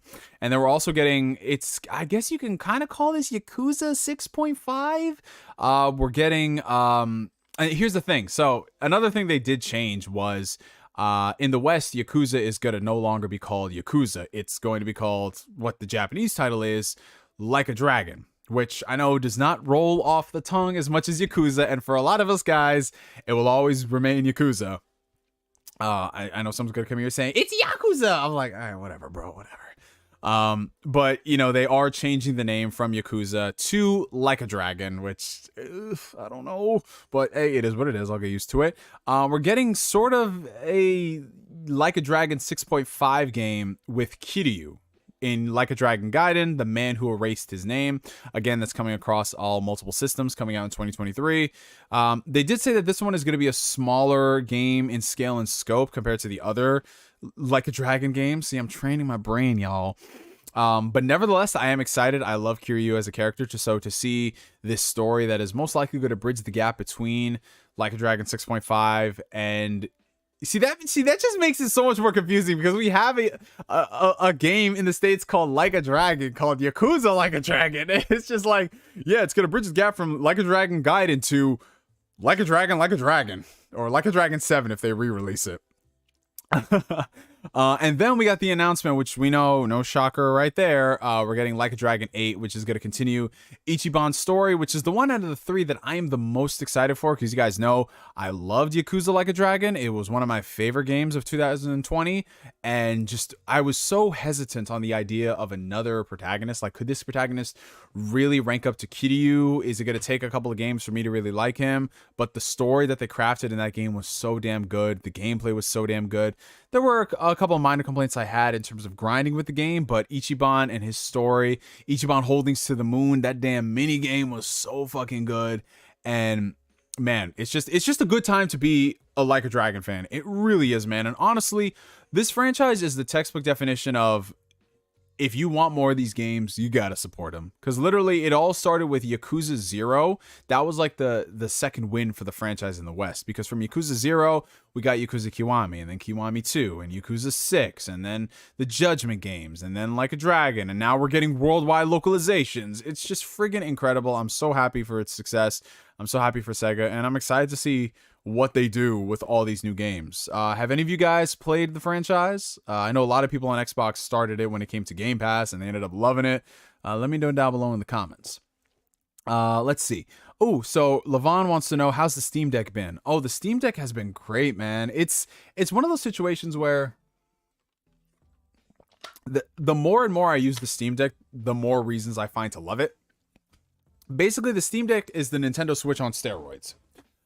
It's essentially, if you love the portable gaming aspect of the Switch, but you were either turned off by the lack of power, or the fact that the Switch is just a little too old in terms of hardware, or you just don't like paying $60 for those games, the Steam Deck comes in and it just does such an amazing job. So basically every game that's on Switch, outside of the exclusives, it is on the Steam Deck, and they run better on the Steam Deck.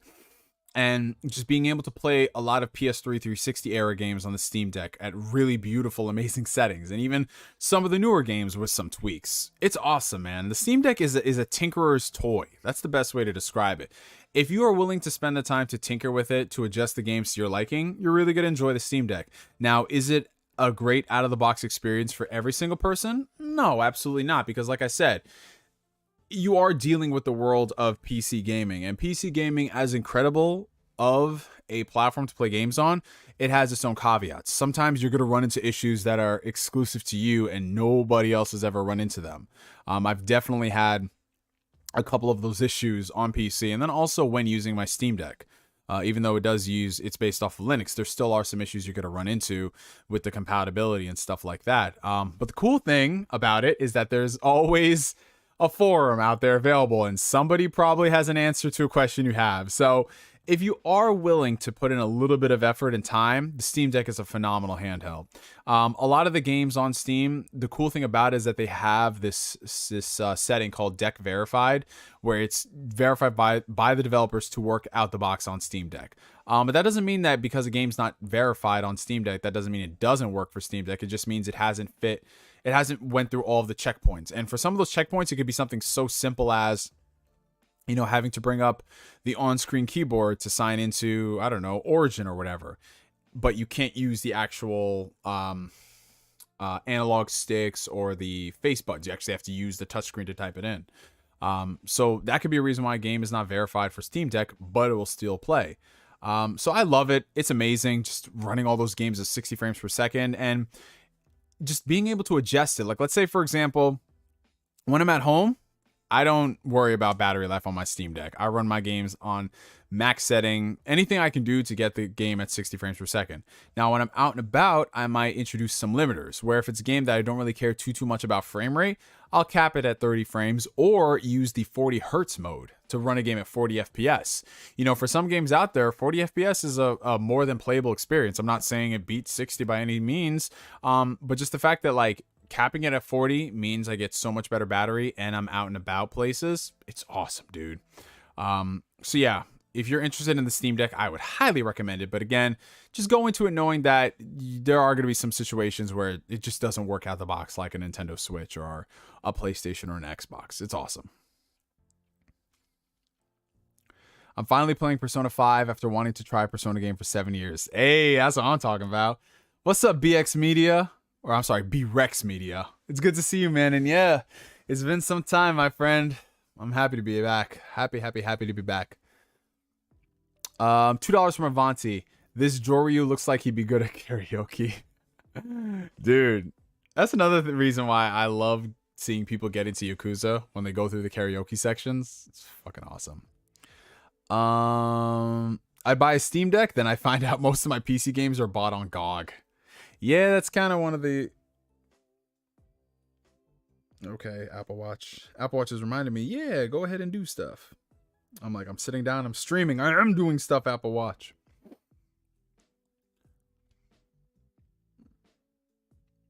Neo, you are the reason I started playing Yakuza back in 2020 on Game Pass, and for that, I love you. No homo, of course. Hey.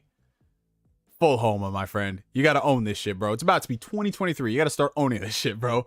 It's the best series I've ever played. Yes, Yakuza is awesome, bro. And just seeing the story from 0 and where it ends up in 7, it's fantastic, man. Neo, you're streaming through OBS, right? Yeah, I use OBS. Have you guys had any issues with the Steam store on your deck? It's just not a good experience. I've noticed some weird loading issues on the store. But yeah, it's not the most intuitive experience as opposed to other storefronts, at least on the Steam Deck. But never too much that takes me out of the experience. You know what I'm saying? Hey, Neo, are you excited for Disney's reboot of the Percy Jackson series? As a fan of the books, I desperately want to see it succeed. Yeah, you know, Percy Jackson was always that series I really wanted to delve into. I've only ever seen the first 2 movies, well, the only 2 movies, and read the books, well, like the first book. But yeah, like I'm always excited to see where new adaptations can take media. And just hearing about the Percy Jackson, like hearing the fandom and what they've wanted for the movies and what they never got, it is nice to see that Disney is taking another stab at it. I believe the original author is involved to some degree. Like he's very, at least from social media, he looks like he's very hands-on with approving stuff.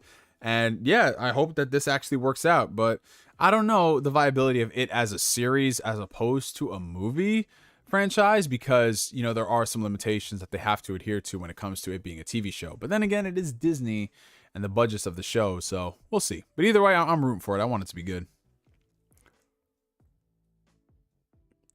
All right, Neo, you want to comment on the maidenless Jimmy saying Xbox could do what PlayStation does one day if they own Activision Blizzard?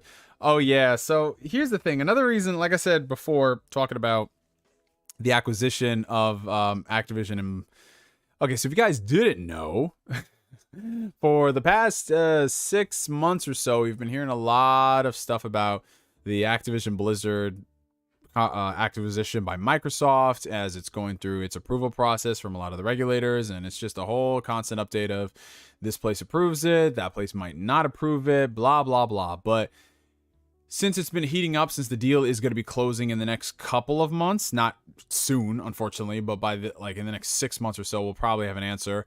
It's prompted Microsoft and Sony to start sending out these like reports that basically outline why this is good or why this is bad.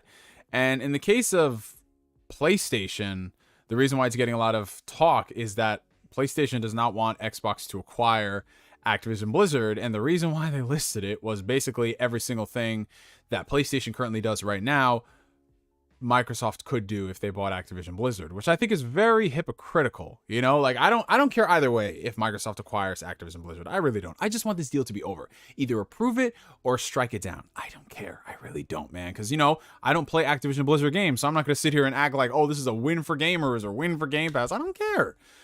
But I think it is ironic when Jim Ryan comes out here and he is saying all this bad stuff that they do all the time, because this is business. I don't fault Sony for striking these deals with companies and, you know, doing exclusivity promo and all that stuff. I don't, because that's the game. That's how the game has always been played. But if you're scared that another company, your competition, is going to do the exact same thing and you're potentially not going to make money off of it, like that's what it is at the end of the day. They're just scared that they will lose access to the Call of Duty revenue, which the Call of Duty revenue is extremely important for PlayStation's bottom line. It's extremely important for a lot of companies' bottom line because Call of Duty is the most popular game out. You know what I'm saying?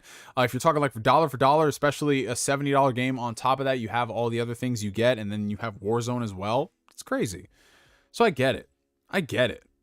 But to the same degree, bro, come on, Jim. It's not, PlayStation ain't looking strong when they're saying shit like that, bro. You're really not. You're really not, man. And then Microsoft in their report was saying some dumb things as well. You know, like there was, what did they say? Someone said something that Microsoft said that Call of Duty wasn't like a hella relevant or some weird shit like that. I don't know. Somebody will probably bring it up in the chat. But yeah, it's just one of those things where I want this thing to be over and done with. I just don't care, man. I don't. I see the positives and I see the negatives. I truly do. But when Jim Ryan just comes out here and he just says the dumb shit that he does, bro, like, come on, man. Come on, man. And that's the weirdest thing, because he's saying how if Microsoft buys Activision Blizzard, he's basically he feels as if Microsoft is going to regulate PlayStation to Nintendo, where they don't have their own 18 rated shooter in the game. Like, what? Motherfucker, you don't make those games. You have those games. You have Resistance. You have SOCOM. You have Killzone. You have all these franchises that could potentially compete with Call of Duty. Obviously not on that same level, but it could make an impact. And it's just like, no, we're not going to do nothing with them shits, bro. It's just ironic, man. I just want this to be over. Bro. Oh, man. Okay, so we got a couple super chats coming in. Thank you guys so much. $10 coming in from Zack Rodriguez. Thank you, bro. Hey, Neo, how long you been grinding at the gym? We got to grind in game and in real life and redefine the stereotype. Also, how does Yakuza compare to Persona? Might have to play your I can't speak. Might have to play Yakuza if they're good. Well, thank you, my man. And I've been in the gym for almost 10 years now. Earlier in March it marked 8 years I was in the gym. And yeah, man, we've been grinding day in, day out, bro. You know, bare minimum, outside of like if I'm sick or whatever, I'm always in the gym 4 to 5 times a week.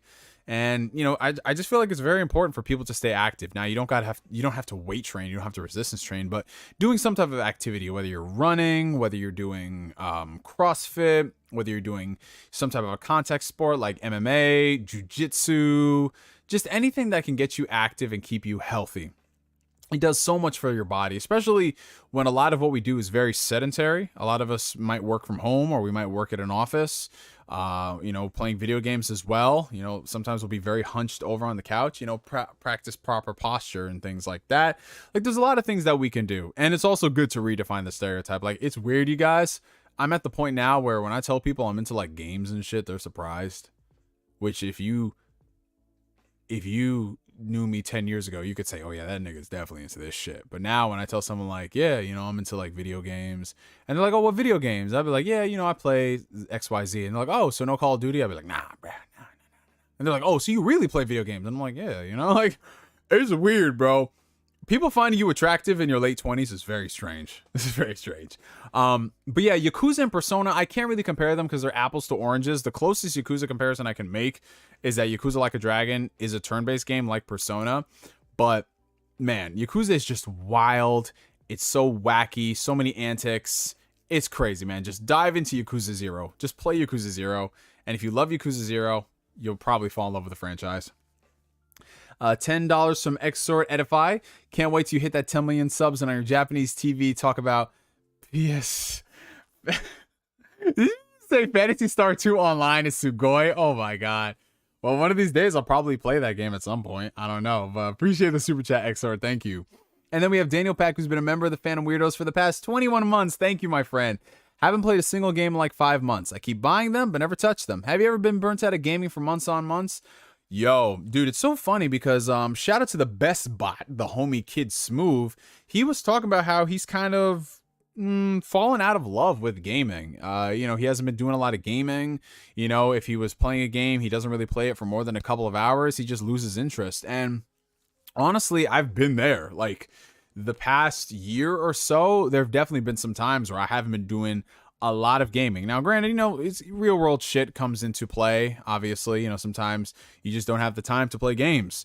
But there are some situations where I just don't feel like playing games. And like with YouTube, if I don't feel like doing something, I'm not going to force myself to do it. But one thing I think that has really helped me throughout all of this is just finding a game that really clicks with you. And depending on what state you're in, it could be a completely different game. Like, I remember I had video game burnout during the first couple of months of COVID, right? Because I was in a situation where I had so much free time and I could play so many games that I was just banging them out one after the other. I remember I put like 35, 40 hours into Persona 5 Royal. Then I put that down. I played through Final Fantasy VII Remake, put 40 hours into that. Then I started playing Ys 8 on the Switch. I put like 30 hours into that. And then, man, after I hit 30 hours in that game, I was tired, bro. I was like, what am I doing, bro? And it was just so hard to get involved in any other games. Like, for whatever reason, they just couldn't hold my attention.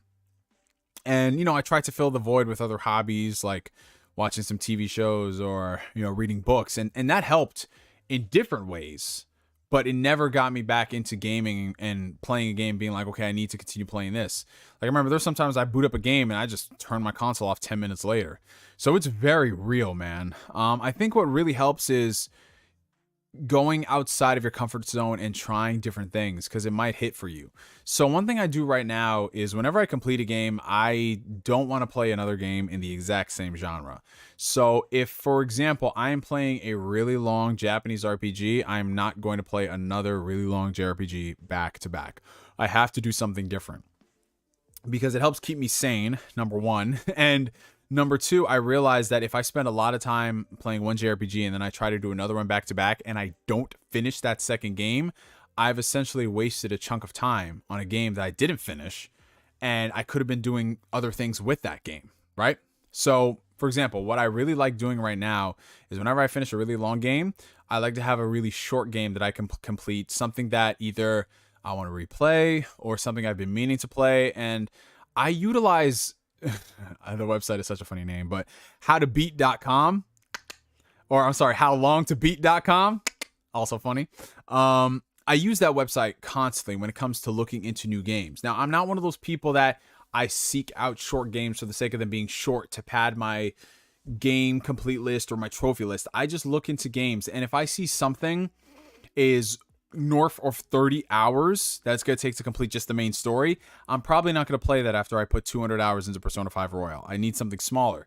So ironically, what really helped me after I finished Xenoblade Chronicles 3 is I went back and I finished Resident Evil Village. I started that game when it came out, but for whatever reason I didn't finish it, and I just banged that game out in 2 sittings. I was like, all right, let me just go through and finish that, and it made me fall back in love with gaming. Like, there's just something about having those nice 6 to 12 hour experiences that, you know, you can replay it multiple times if you want to do different runs.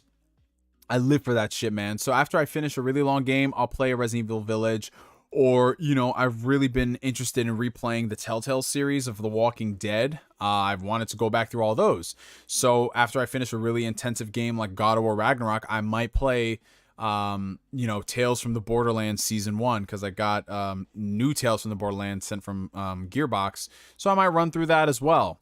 But yeah, that's what really helped me through gaming burnout. It's just playing different genres to keep, you know, variety is the spice of life. You don't want to do the same old move over and over again. You cannot just do missionary. You can't just do doggy style. You got to do different things, man. You got to experiment, man. You got to, or maybe you need to add in some toys in the mix, like a PlayStation VR, or, you know, you got to play on a Nintendo Switch instead, make it portable. I don't know, man. I don't know. Just whatever brings you guys joy in life. Just go ahead and do that. Just eat, drink, be merry, and play these games.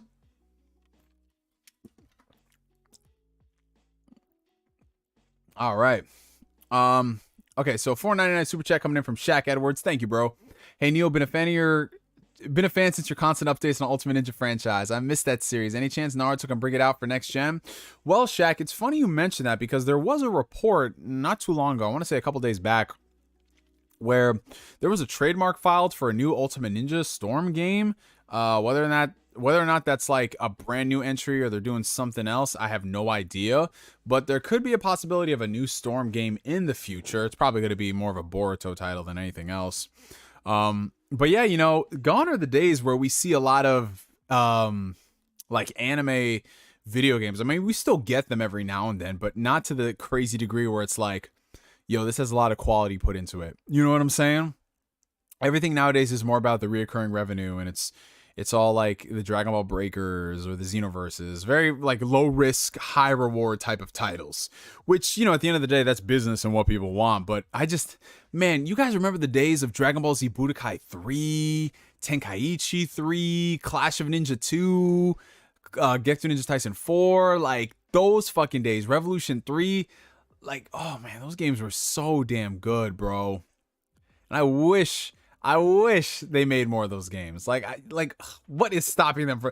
Listen, you put out a new Clash of Ninja game and watch the world begin to heal, but they don't want to do that. I'm telling you. Oh, shout out to my homie Strictly in the chat. Neo, my G, happy Friday. Happy Friday to you, my brother. It is good to see you, man. It's good to see you. Say Broken Bond right now. Yeah, like another Broken Bond. Listen, I'm gonna say this. Naruto the Broken Bond is better than a lot of games Ubisoft is putting out right now. I'm gonna just be real about life for a second. Broken Bond, man, let me know. I'm gonna piss off a lot of Assassin's Creed fans. Sometimes you got to do it portably in public. Yes, sir, Beer Baron. You know what it is. You know what it is. Like I said, variety is the spice of life.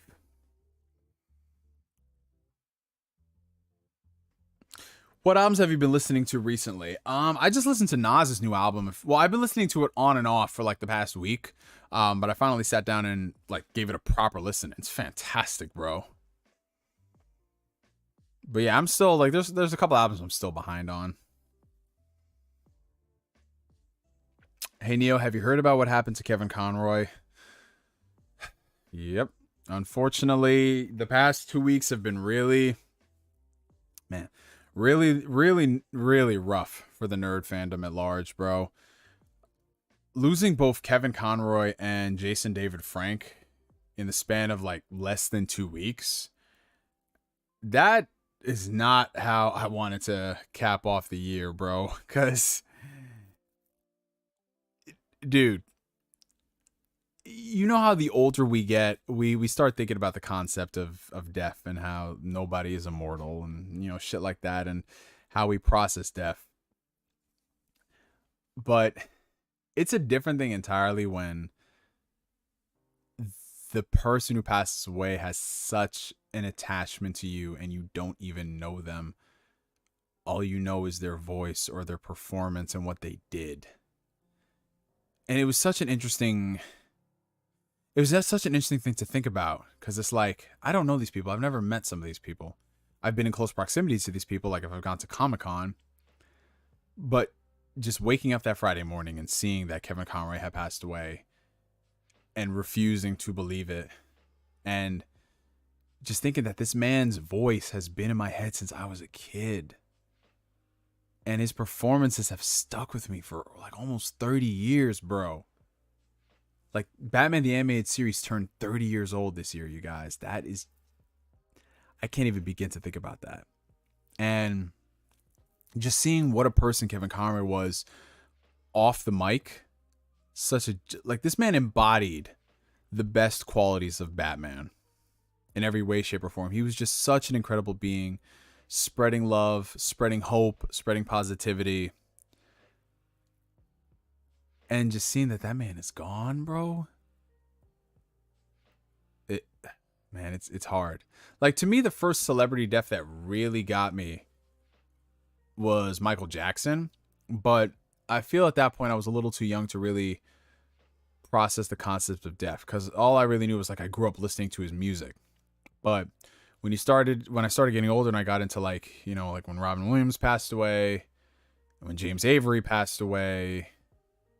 Oh man, James Avery hit me really hard. Because, you know, everybody needs an Uncle Phil in their life.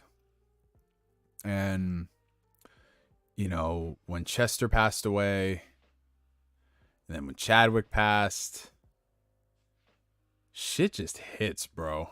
Shit just hits differently. It's like one of the things where you don't think about it every day, but you have those moments. You have those moments, and it's just like, fuck, bro. Like, really? Like when Kobe passed away. Jesus, man. And then when with Jason David Frank, his is just as tragic. You know, he committed suicide, and just, can you imagine, like, because if you knew anything about the Power Rangers and the cast, and, you know, especially like that group, that original group, how interactive they were with their fans, and the time that they took out from their day to be with the fans, and to know that they were loved, to know every single fan made it known that, like, we love you, we appreciate everything you've done and what you still do to this day, and what they were going through in their personal lives. Now, I don't really follow exactly what happened with his life, whether he was going through some stuff in his family, maybe him and his wife are going through a divorce or whatever, something happened, but just to know that you had like this circle and this support system of people who are there to help you, and what he was going through must have been traumatic. Like that's terrible. Oof. It's brutal, man. Like whenever disease or suicide, whenever that takes a person, it hits differently. You know? Like I still get sad when I think about Stan Lee or Betty White when they passed, but you know, they lived a life, you guys. They had seen so many things and brought so much joy to people. But, you know, to folks who were struggling and dealing with stuff, and at the same time, like, you wouldn't know it, and like they were fighting through that pain to bring us joy, and they had so much strength. So much strength. Like, I just think back, like, Chadwick was just like fighting for years with cancer, and he gave us such incredible performances, and just knowing, like, up until his last days, he was getting ready. He was getting ready for this new Black Panther movie. It just really makes me appreciate life more than I already do.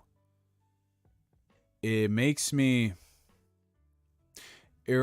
to, and I think it's a beautiful quote. I think Chadwick's his widow, I think she said it best. She said,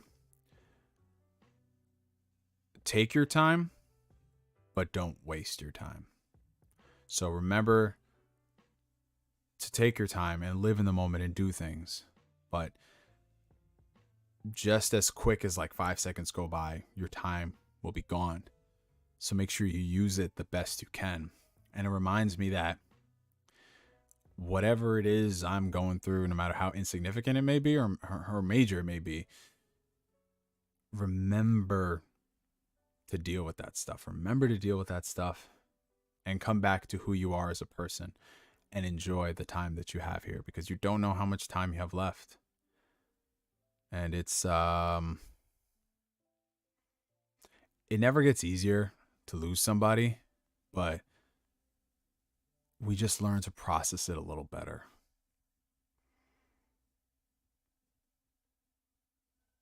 So that's why I always say, like, if anyone's ever going through something and you might think it's stupid or small, reach out to somebody.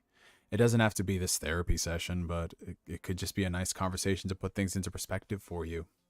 And if that's someone you really genuinely care about, you'll know.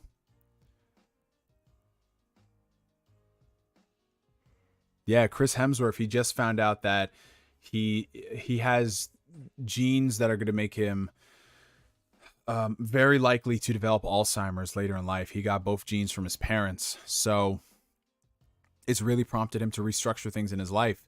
You know, because even though people like to say, oh, these Hollywood actors, they're living the dream, they're making all this money, they're so popular, true. But at the same time, that comes with a lot of work. And if you're somebody like Chris Hemsworth, who doesn't just do movies, he also has his own app, he runs his own business, and he's always doing press and promo. Like, it takes a lot of time from his family, and they don't really get a lot of time to spend together outside of living that lifestyle where it's like go, go, go, or okay, I have to film this store movie, so let's move the entire family over here for a couple of months. You know what I'm saying? It's always something with work involved. And he came out and said it's prompted him to just reconsider a lot of things and take the time to spend with the family, and just with the family, on nothing else. And that's very admirable, because if there's one resource we can never get back, it's time. It's time. Not a single dollar spent can ever buy back time. So while it is very important to, you know, become financially stable, financially independent, a lot of these things, live the life that we want, you can't lose yourself in the process. You can't overwork yourself into the grave, because if your body gives out, it doesn't care that you have a Lamborghini and you have all this stuff. It's just your body telling you. You always have to listen to your body. Always. As someone who's worked in a facility with 6 people, including those who suffer from Alzheimer's and dementia, there's a reason why they are called the long goodbye. Absolutely, man. Yeah. I have a couple family members who have been diagnosed with both, and it's a pain that eats away at you, slowly but surely. So yeah, just make sure you guys and gals take care of yourself. Give yourself opportunities to breathe through the madness and through the chaos that we all go through in this world. Just give yourself that moment of levity and just live in the moment, whatever it is. Whether you're just walking down your favorite trail, or you're playing video games, or what have you, just give yourself the opportunity to live just for you.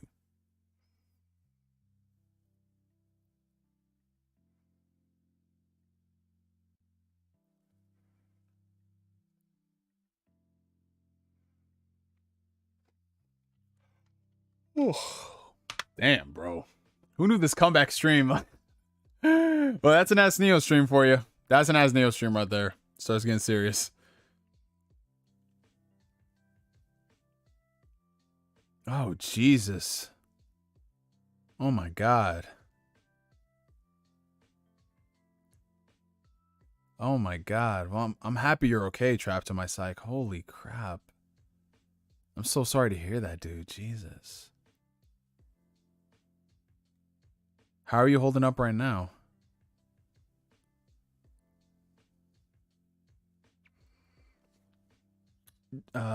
Just started Pentiment. Should I stop or keep going? I mean, I started Pentiment. I only got like an hour and a half into it, so I can't really say. But I do want to run through it because it is a short game. So after God of War Ragnarok, I'll finish it.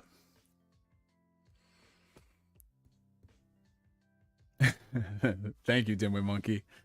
How are you liking God of War Ragnarok? I'm really enjoying it right now. There are some things that I'm kind of whatever on. Like, in terms of the amount of puzzles in the game, I'm not saying it's like a deal breaker and it'll affect my experience, but I'm one of those people that if you're going to put puzzles in a game, I do want a little bit of ingenuity in them. And if they're just basic ass things, I feel like it bogs down the experience and it doesn't do much. So that would be my biggest complaint with God of War Ragnarok as of now. I'm just not a fan of the puzzles and the variety. It's just like, at least do something different. I know you're not Uncharted. I know, because Uncharted has better puzzles. But still, it's like, really? Like, this is the best you can come up with? But other than that, I'm really loving the combat improvements. I'm loving how snappy everything is. The story is phenomenal. Like, it's just a really good game. I'm trying not to say too much in terms of spoilers, because I know there's still some people, like myself, who are playing it. But we'll see. We will see once I finish it. Hello, Arcade. How you doing? How do you feel about Strange World bombing at the box office? The film flopping gives me Treasure Planet and Atlantis The Lost Empire vibes. It's bombing at the box office? Bro, I didn't even know it was out this weekend. Holy crap. Let me go see this. Disney. I did not even know it was out this weekend. Oh, Jesus. Oh, that is not good. Well, I'm looking at the reviews. The reviews don't seem all that great. They seem okay at best. But yeah, like the fact that I didn't know this movie was coming out is not a good sign.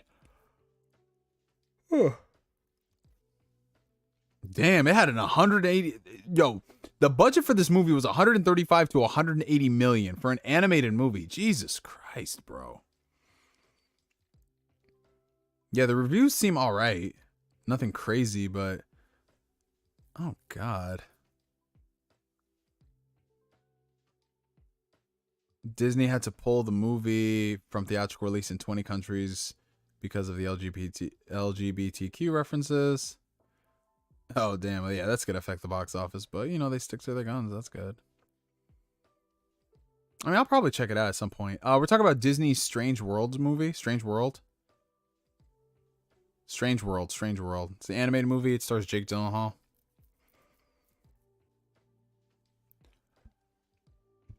Jeez.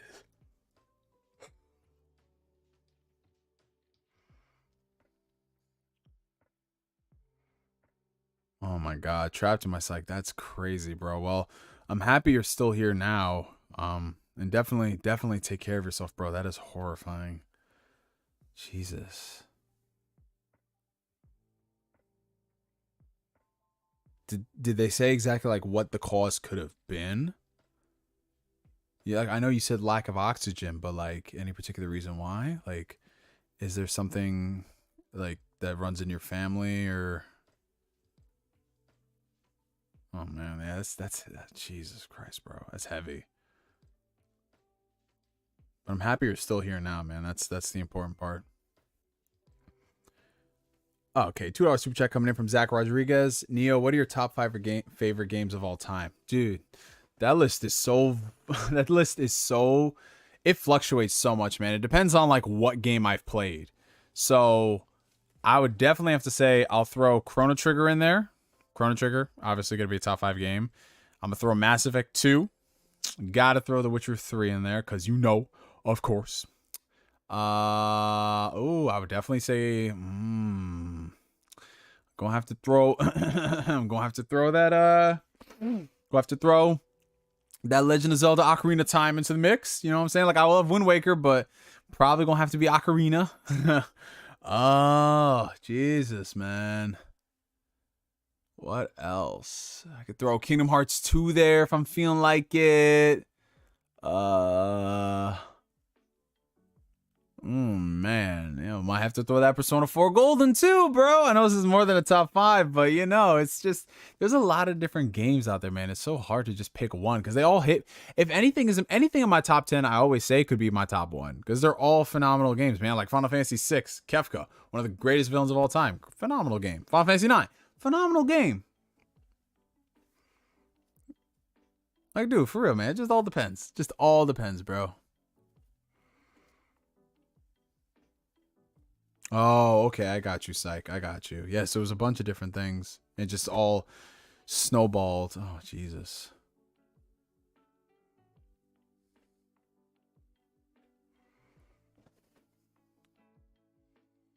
I need to see that Guillermo del Toro Pinocchio movie. I want to watch it. I can't wait.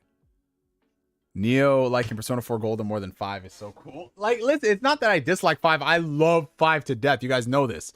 But Persona 4 Gold just hit me in so many different ways, man. I love that group of characters.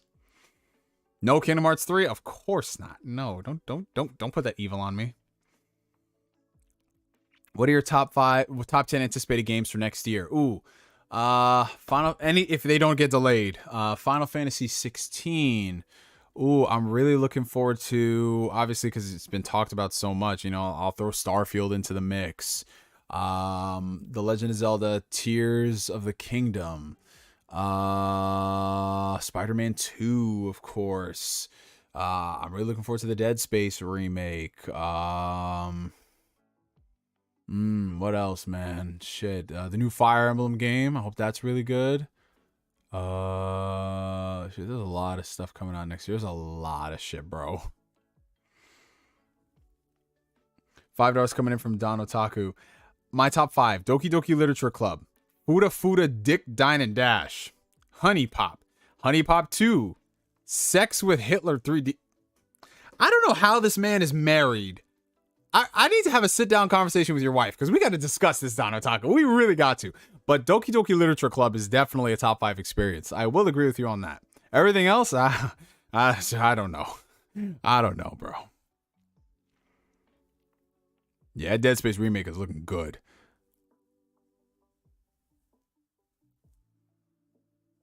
Oh, take it easy, Maddie. Thank you for coming through, bro. Thank you, thank you, thank you.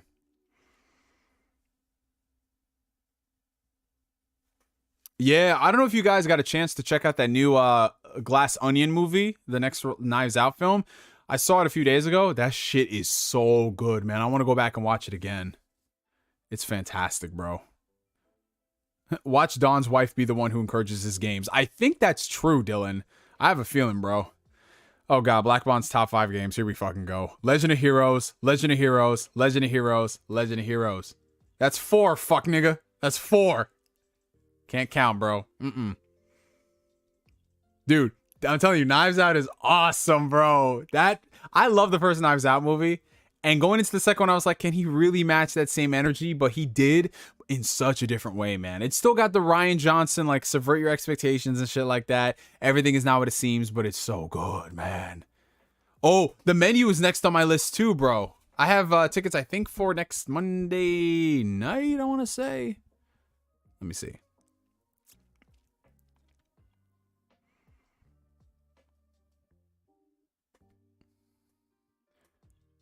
Actually, I might go see that tonight.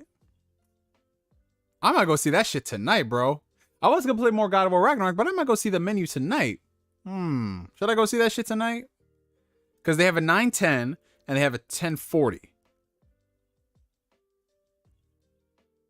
I think I might go see that shit tonight. Yeah.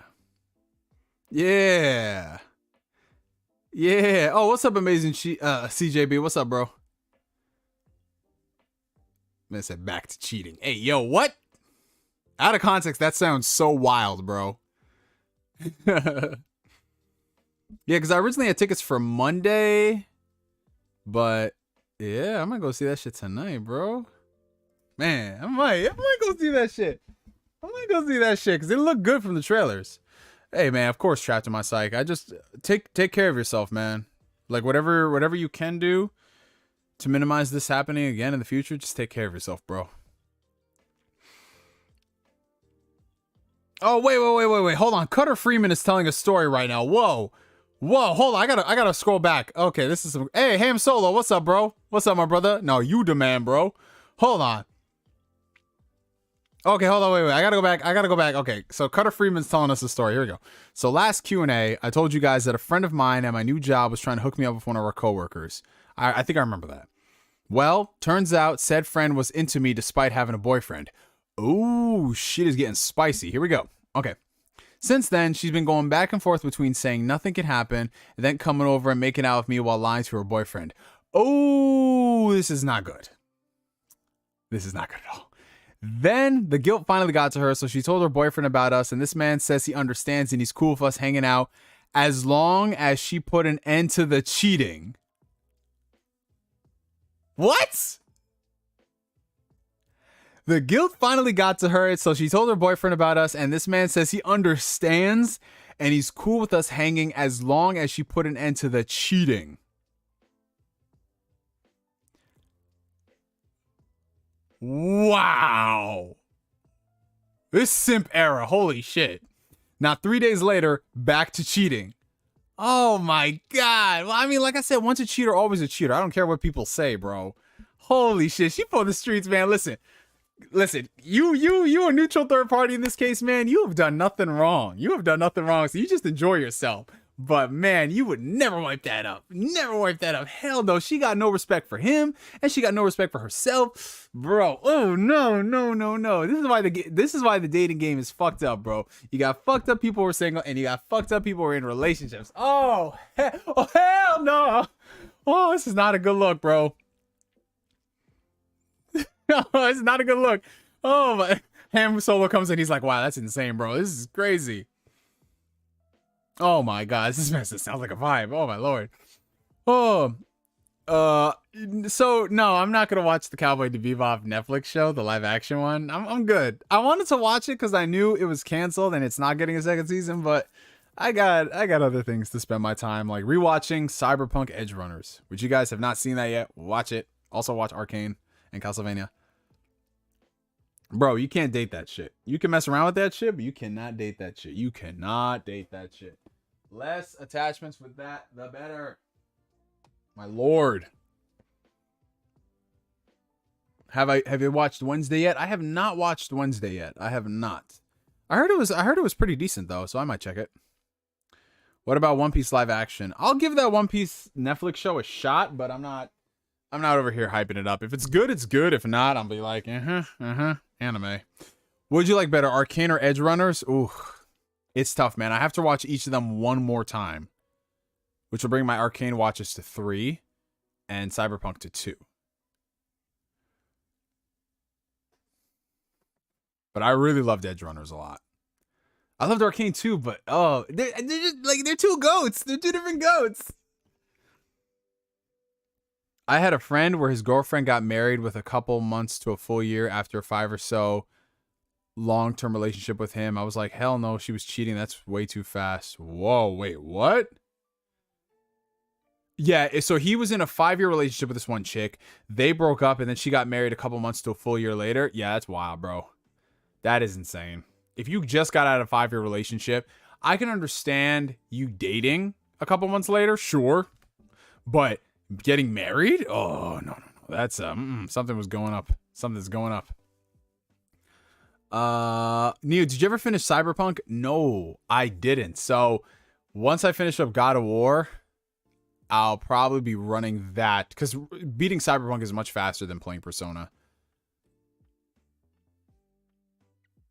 What's up, Big Tank? How you doing, bro?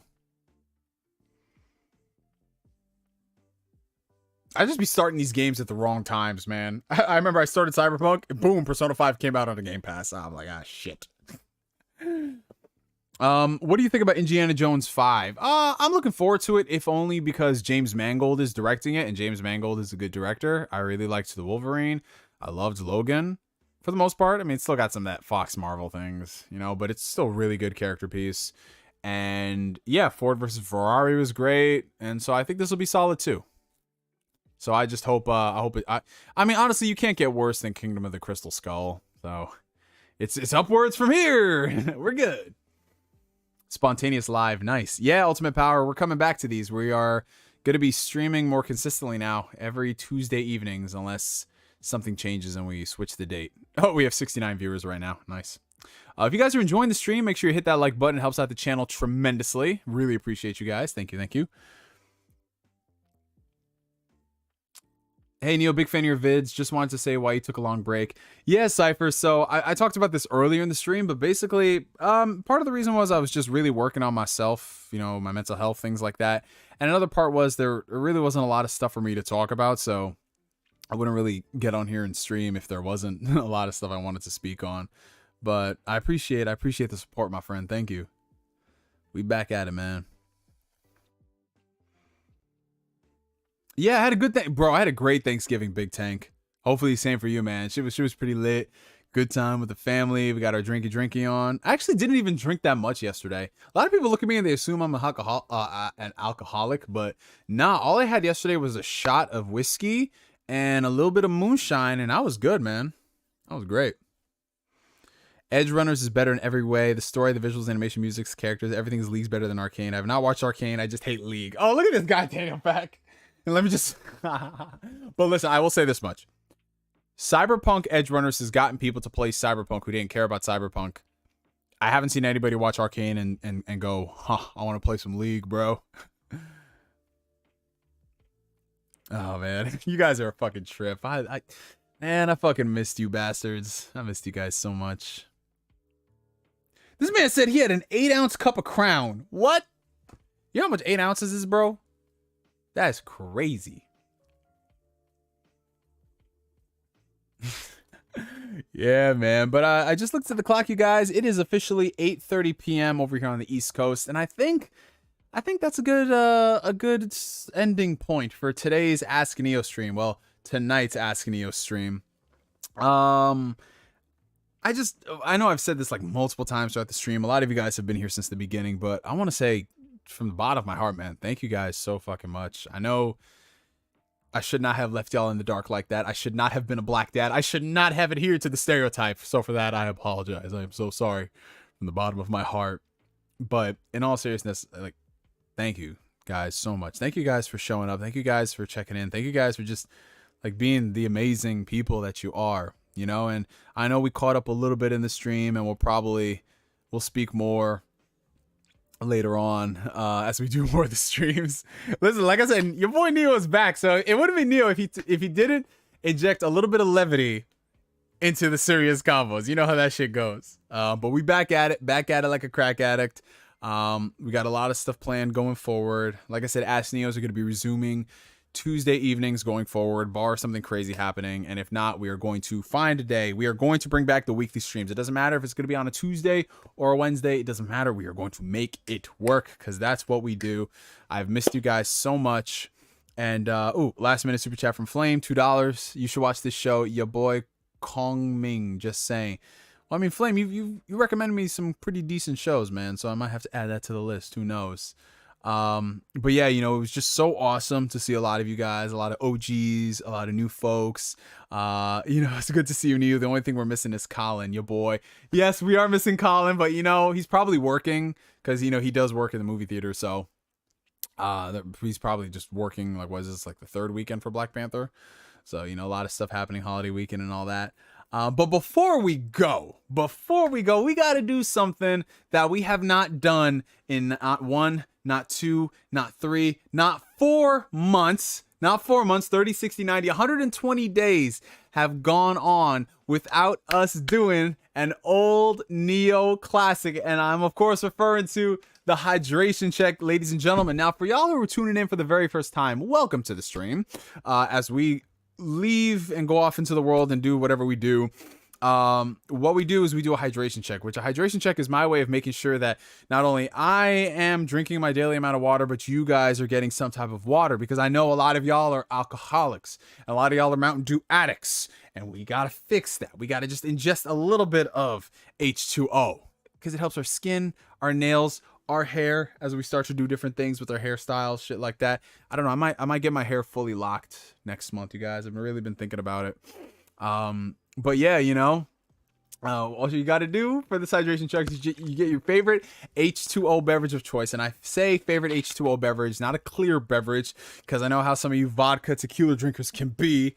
And we just chug it on stream. Oh, this motherfucker said my first drink of water in 4 months. Thanks, Neo. Jesus Christ. Seltzer water is back. That's what I'm talking about. Fuck on the rocks would suffice for the check. Yo, like, you know what? It's a celebration. It's a celebration. You know what? Alcoholic here, guilty. Love whiskey and wine mostly. Listen, I got some Gentleman Jack downstairs, and I got some moonshine lemonade as well. You know, I'm like, should we take a shot? Should we take a shot, you guys? It's been 4 months. It's Thanksgiving weekend here in the US. Should we take a shot? Holy shit. Like, oh man. Listen, y'all gotta take a shot with me. I can't be the only person doing this. I can't be the only person doing it. I gotta get some of y'all. Y'all gotta. This man says, I don't, if you will, but I will. What the fuck does that even mean, Carl? I don't keep liquor in the house. Okay, Don Otaku. This man says, shoot him then. Neo got that white lightning. Hey, yo. The white lightning. For the one time, a dehydration check. Shoot him. I got tequila. All I got is some soju. Soju is fine. I don't drink. I don't want to get drunk. It's one shot, bro. Peer pressure. I'll hit a bowl. Or you can hit a bowl as well. Y'all can do that. So are we taking a shot? Let me do this poll. Y'all got me for another 5 minutes. Let me do this poll. And listen, all I'm saying is you guys got to be truthful with this shit. Because if I'm taking a shot, you got to take a shot with me. Engage with your audience. Let's start a poll. So I'm starting a poll. So everyone, if you're on mobile or the computer, just take a shot. Jesus. And I'll let this poll go for 5 minutes.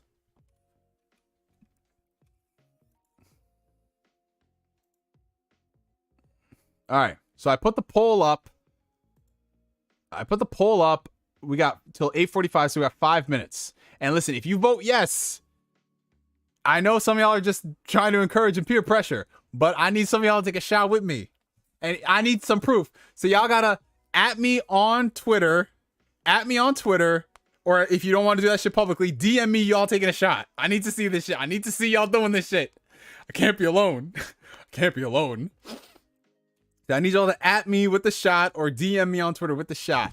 So we got 5 minutes. I put the poll up there. Let me see how this is looking. Oh, man, it's already at 85. He's like, I'll be honest. I'll take the shot. Fuck it, man. This man said he gonna drink some DMT. What the fuck? Oh, we got Gian-GianThaDon. What's up, bro? My brother John just donated $4.99. Thank you so much, bro. Yo, what's up, Neo in chat? Back from a quick post-Thanksgiving Day cardio. My man. And I'm gonna eat some more pie and drink some eggnog. My man.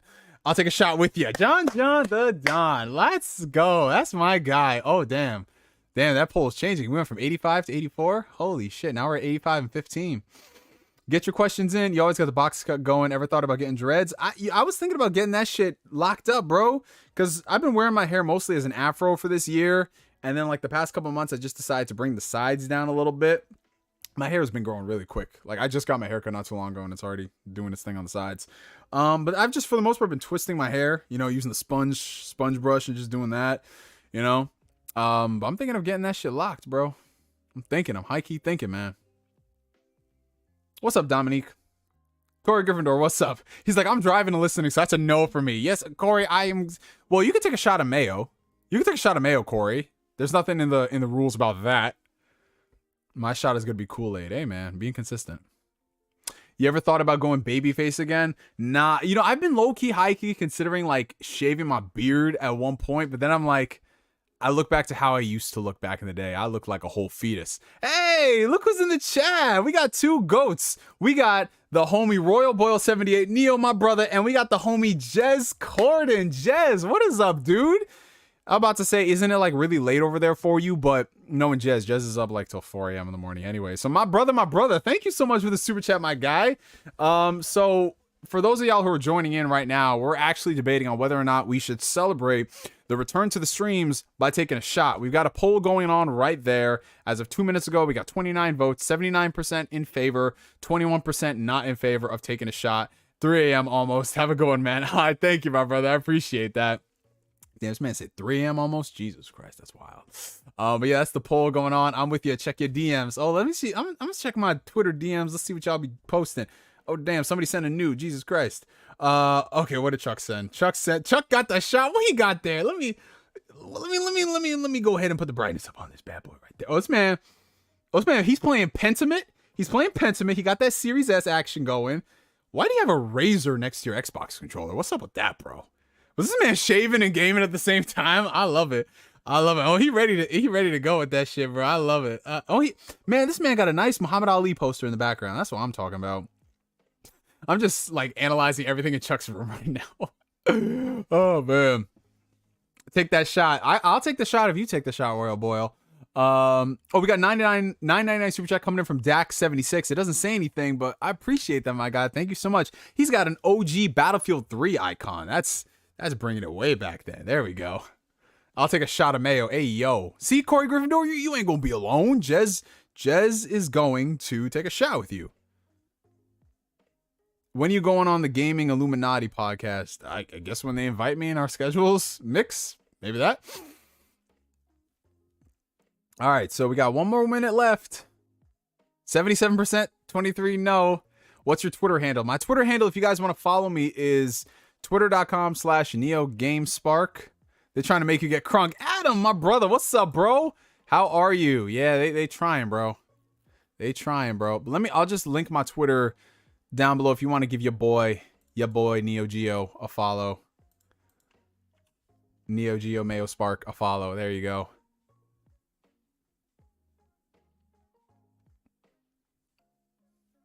That's my Twitter right there.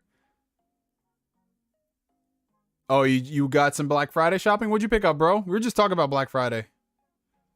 Oh, yes. I've played Crisis 1 and Crisis 2, and I played Spec Ops: The Line. I actually just did a playthrough of Spec Ops: The Line completely on the Steam Deck, and it ran beautifully, bro. Oh, I appreciate you, Royal Boyle, but you know what? You the GOAT as well, man. Don't you dare sell yourself short, bro. You the GOAT as well, man.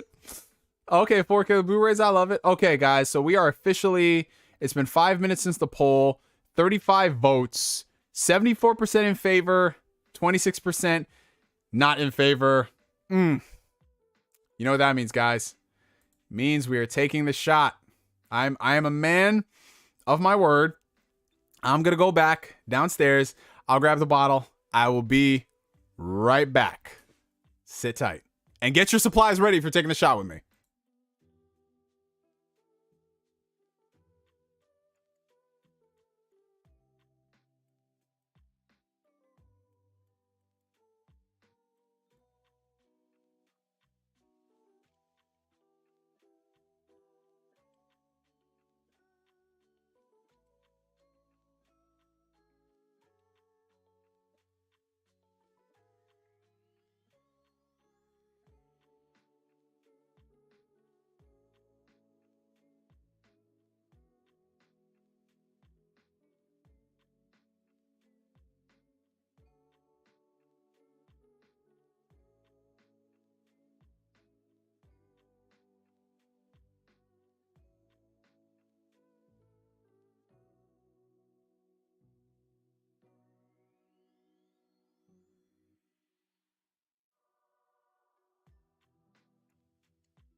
All right, bitches, hoes, and non-binary bros. Your boy Neo is back. I told you I wouldn't leave you for long. Listen, I've reformed my ways. I'm headed to a rave, so I'll take a shot when I get there. Hey, okay. All right, shout out to y'all. Let me see who's been DM me on Twitter. All right, so shout out to the homie Chuck is chilling. He DM'd me his shot. Appreciate you, bro. Who else DM'd me? Carl. Oh, man, this man, Carl. Oh, man, Carl, what you drinking? What you sipping on? This man got some limited edition Big Pete. Whoa. Scotch whiskey. My man. That's looking pretty fire, bro. Oh, you got the apples in the background too. Obligatory health. I appreciate that as well. Thank you, my brother. Just celebrating your comeback, man. Missed you. Was thinking of your streams this week. Oh, thank you, bro. I fucking miss you guys too. All right. Nah, but I'm not kidding though. Someone actually did send me a nude. That shit's crazy. Oh, we taking shots. We taking shots. Chris is on the stream. Chris is drinking that Don Julio. My man. Don Julio 1942.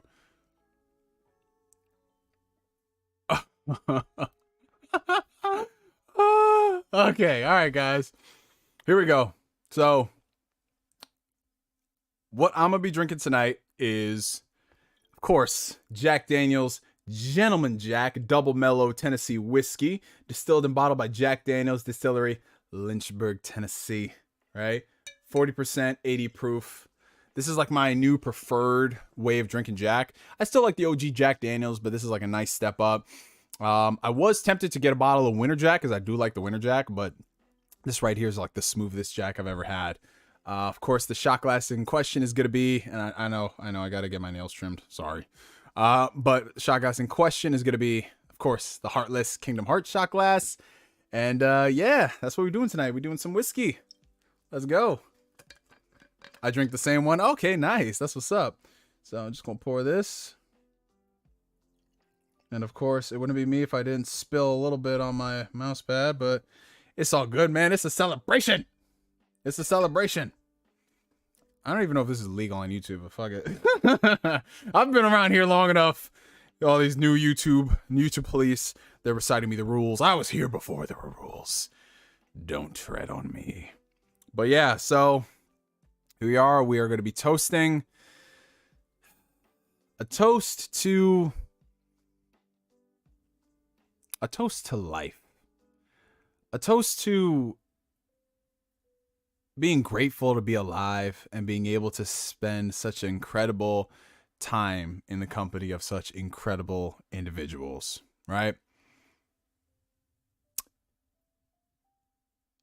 Life is beautiful because of people like y'all. And I toast this to everybody's continued success, happiness, prosperity, no matter what struggles and trials and tribulations you guys are going through. I wish you guys the best. And you know, if you're rocking with me, then I'm rocking with y'all. So, toast. Love you guys. Like I said, that is the smoothest Jack Daniels you will ever find. So good. All right. So, hell yeah, man. Hell yeah. Like, it's crazy. Technology brought us all together, man. It's awesome. Oh, shout out to the people sending me they shots. Oh, my man got a bowl packed. Let's go. Let's go. Let's go. Oh, my man. My man. Yo, shout out to my boy. Shout out to my boy, that side. My man has got the Dragon Ball Kami, like, you know, I think it's the Kami symbol. He's got that shit on a shot glass. Yo, that's fucking sick. That is fire, my guy. And he got the dual monitor setup. Let's fucking go. Y'all are the fucking goats. You know what? Fucking, we're gonna go to 9 o'clock. We got another 10 minutes, you guys. We got another fucking 10 minutes. Do a shot. Good night, guys. Nah, we ain't doing that shit. Oh man, but you guys are awesome. You guys are awesome.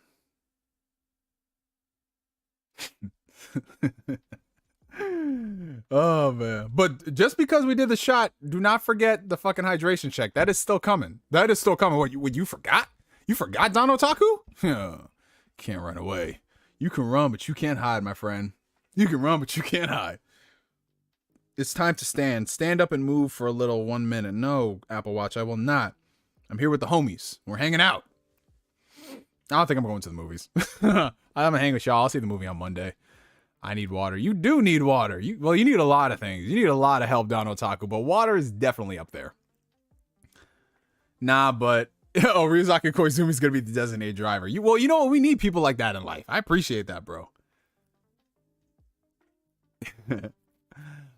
Flame, I hope you feel better, man. I heard you went to work today and he was just running that hot fever, man. You just got up. Apple, chill. Chuck, that's what I'm saying. Apple really be trying. Listen, Apple, I walk 10,000 steps a day. So you got to relax. You got to relax, bruh. What's y'all's plans for tonight? I'm playing Playtale. Oh, so after this, I'm definitely, I'm going to finish the rest of these snacks. I got myself these Heavenly Hunk dark chocolate oatmeal pieces. I got some Brazil nuts for the selenium. Is good for your pee-pee.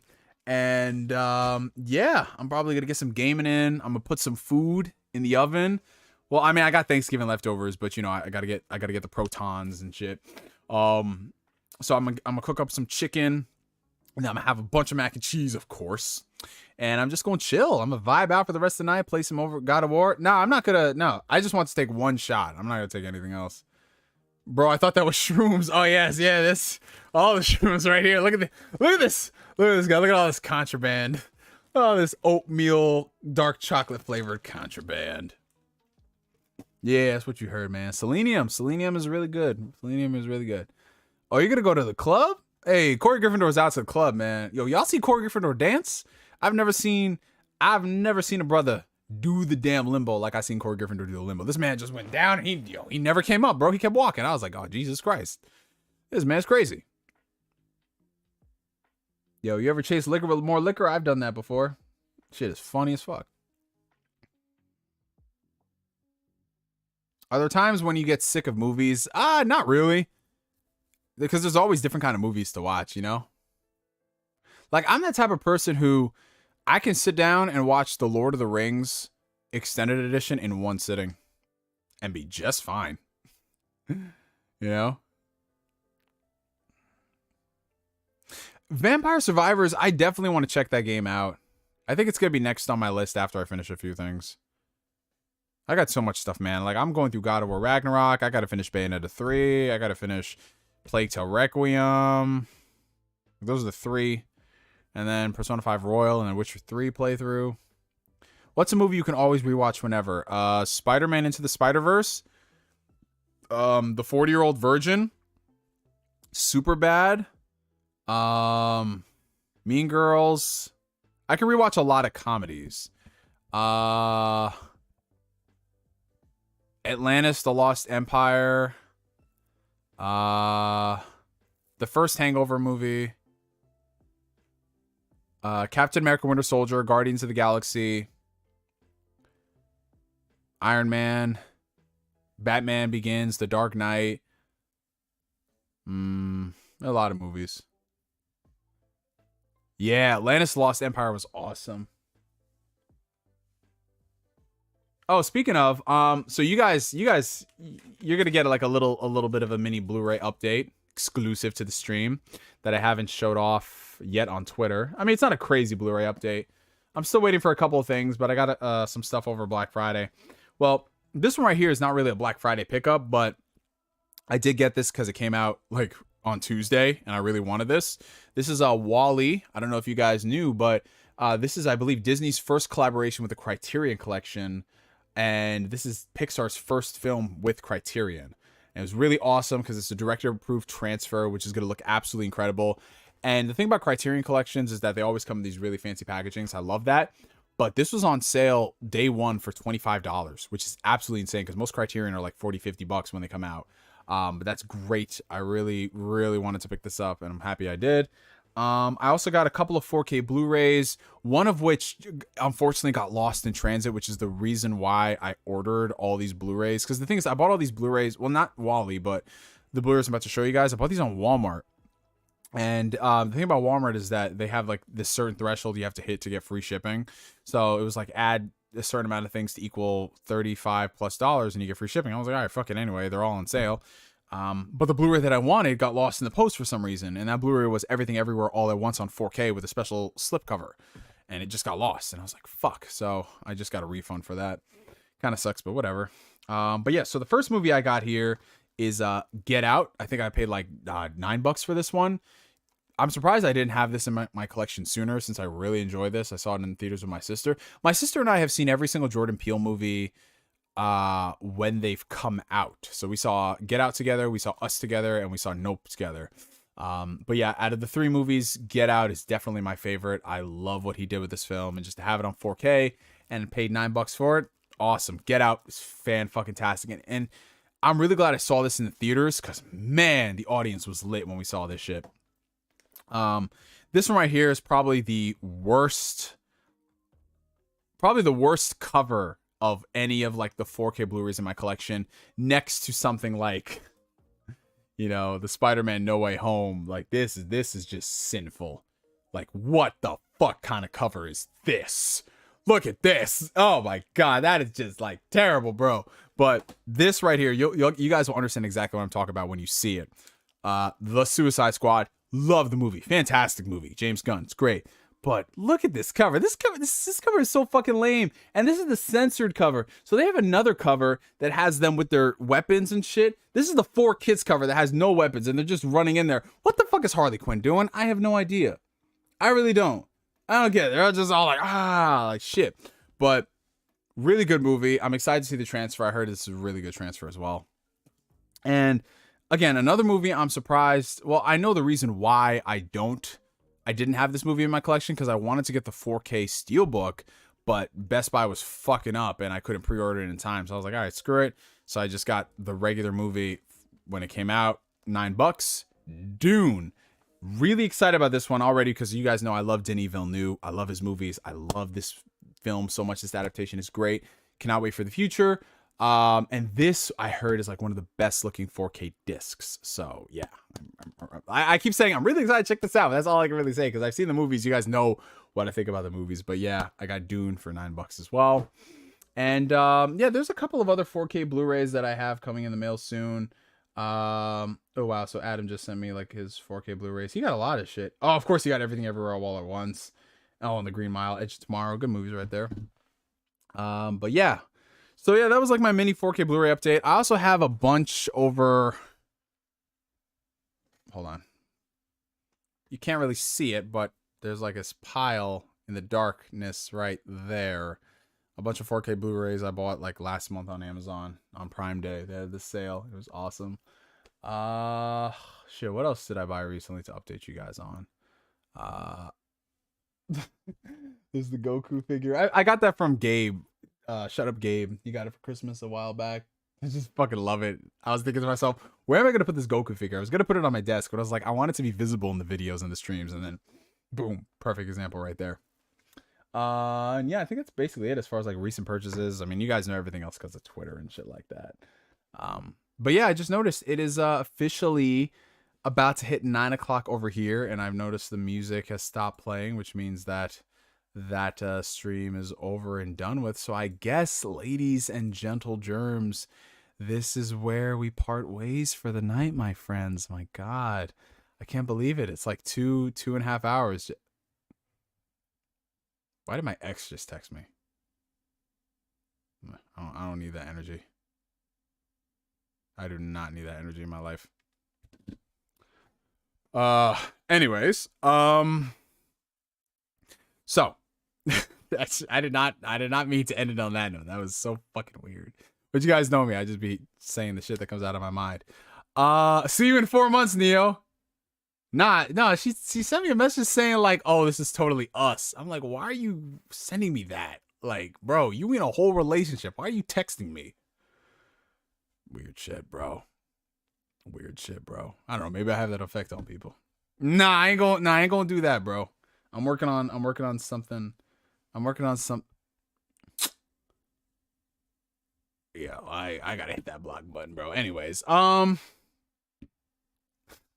man. So yo, again, yo, look at Cutter Freeman. Guy like me was still it though.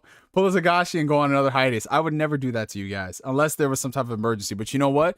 Your boy Neo has changed. Your boy Neo has learned. I ain't replying. Shit. You got his something, all right? Listen, I got something in the works right now, Cutter Freeman.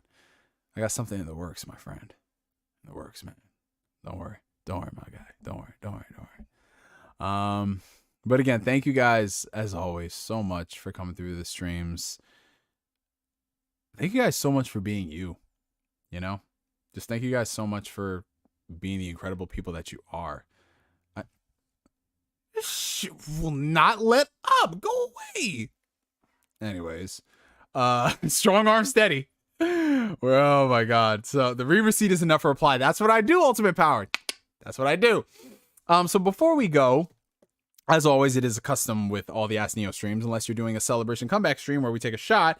We are going to go ahead and do a hydration check. Now, hydration check, for those who do not know, is my way of keeping you guys accountable when it comes to drinking your water and getting your intake and everything. Damn, that shot got me feeling pretty good, y'all. I'm not even going front. I feel fantastic. I only have one shot, man. I only have one shot. But that's what happens when you're just in good company with people, man. I kind of want to do another one. Debating.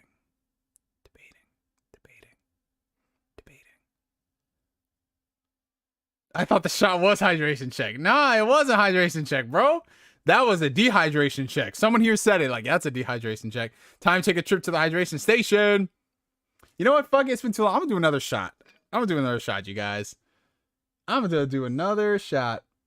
Because my ass is going to play some God of War Ragnarok after this. We'll be chilling. Chuck is like, let's go. I don't care. Let's go. All right. So, we're doing another shot right now. Another one? Yes, another one. I'm 6'4", 210, man. Like, it takes a lot for this shit to hit me. We're going to do another shot to celebrate your boy Neo coming back for 4 months. Your boy Neo not texting his exes. And onto bigger and better things in life. Right? So this shot... what do I want to dedicate this shot to? I want to dedicate... Let me get another one as well. All right, I'll wait. I'll wait for y'all to set up real quick. Beforehand. Hold on one sec.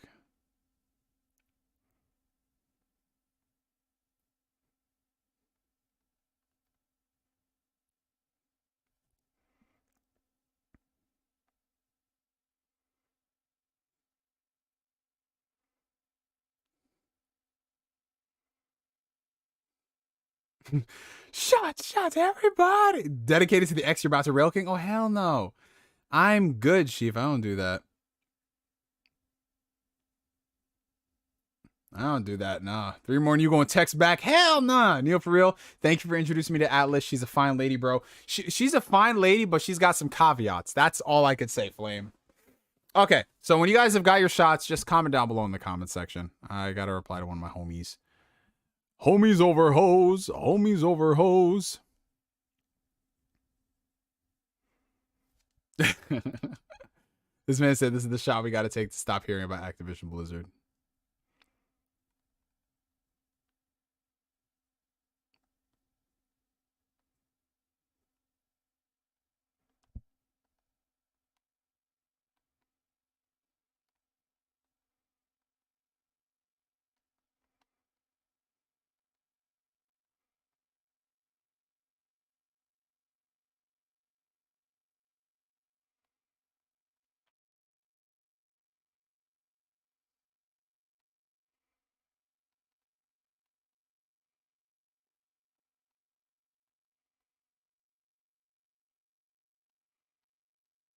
All right, you guys are ready? All right, ready? All right. So, damn, I can go for some wings right now. Now I think about it. All right, so this shot right here, I dedicate the first shot to life. I dedicate this shot to the homies. Each and every single one of the homies in here. I dedicate this shot of Gentleman Jack to you guys. Keep being the amazing and awesome individuals that you are. Bottoms up.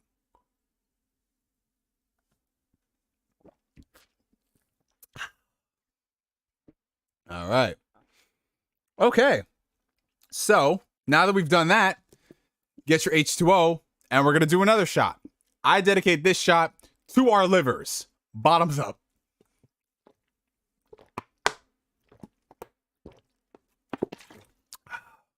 There we go. Okay. We're done. No more alcohol for the night, you guys. 2 shots and we're done for the night. We're going to play some God of War Ragnarok. And we're going to eat some Thanksgiving leftovers. Yeah, man. I think that's on the agenda for tonight. But anyways, you guys, thank you so much for coming through this stream. If you enjoyed this stream, make sure you hit that like button. It helps out the channel tremendously, especially as we start this comeback. New content, new things coming. We're currently at 89 likes right now. So if we could bring that over, I don't know if we can get to 100 before the stream ends. I'm not so sure. I feel like everyone here has probably liked the stream already. So it's all good.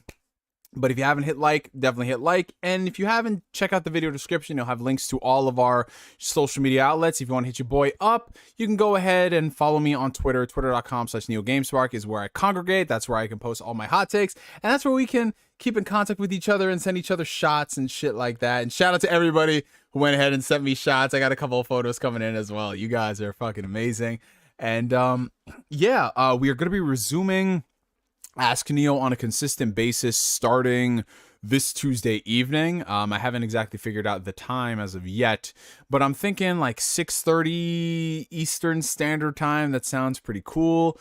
And I've committed myself to trying to make one consistent YouTube video a week, whatever the topic is, whether it's going to be like a news roundup video or it's going to be some type of an off video I've been thinking about doing. I just remember that the PlayStation 5 and the Series X have hit their 2-year anniversary, so I think it'll be nice to do maybe another retrospective, because I did one for them last year.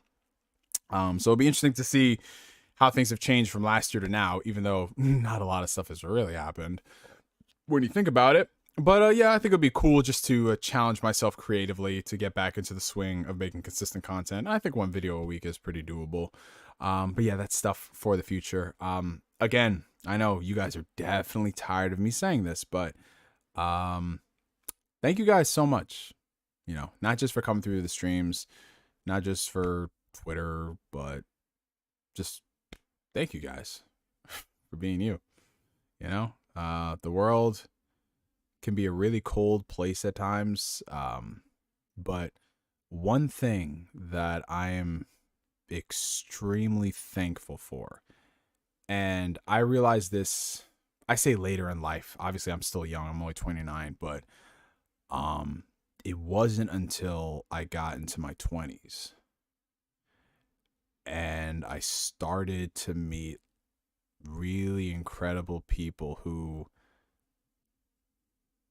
I always wanted to meet.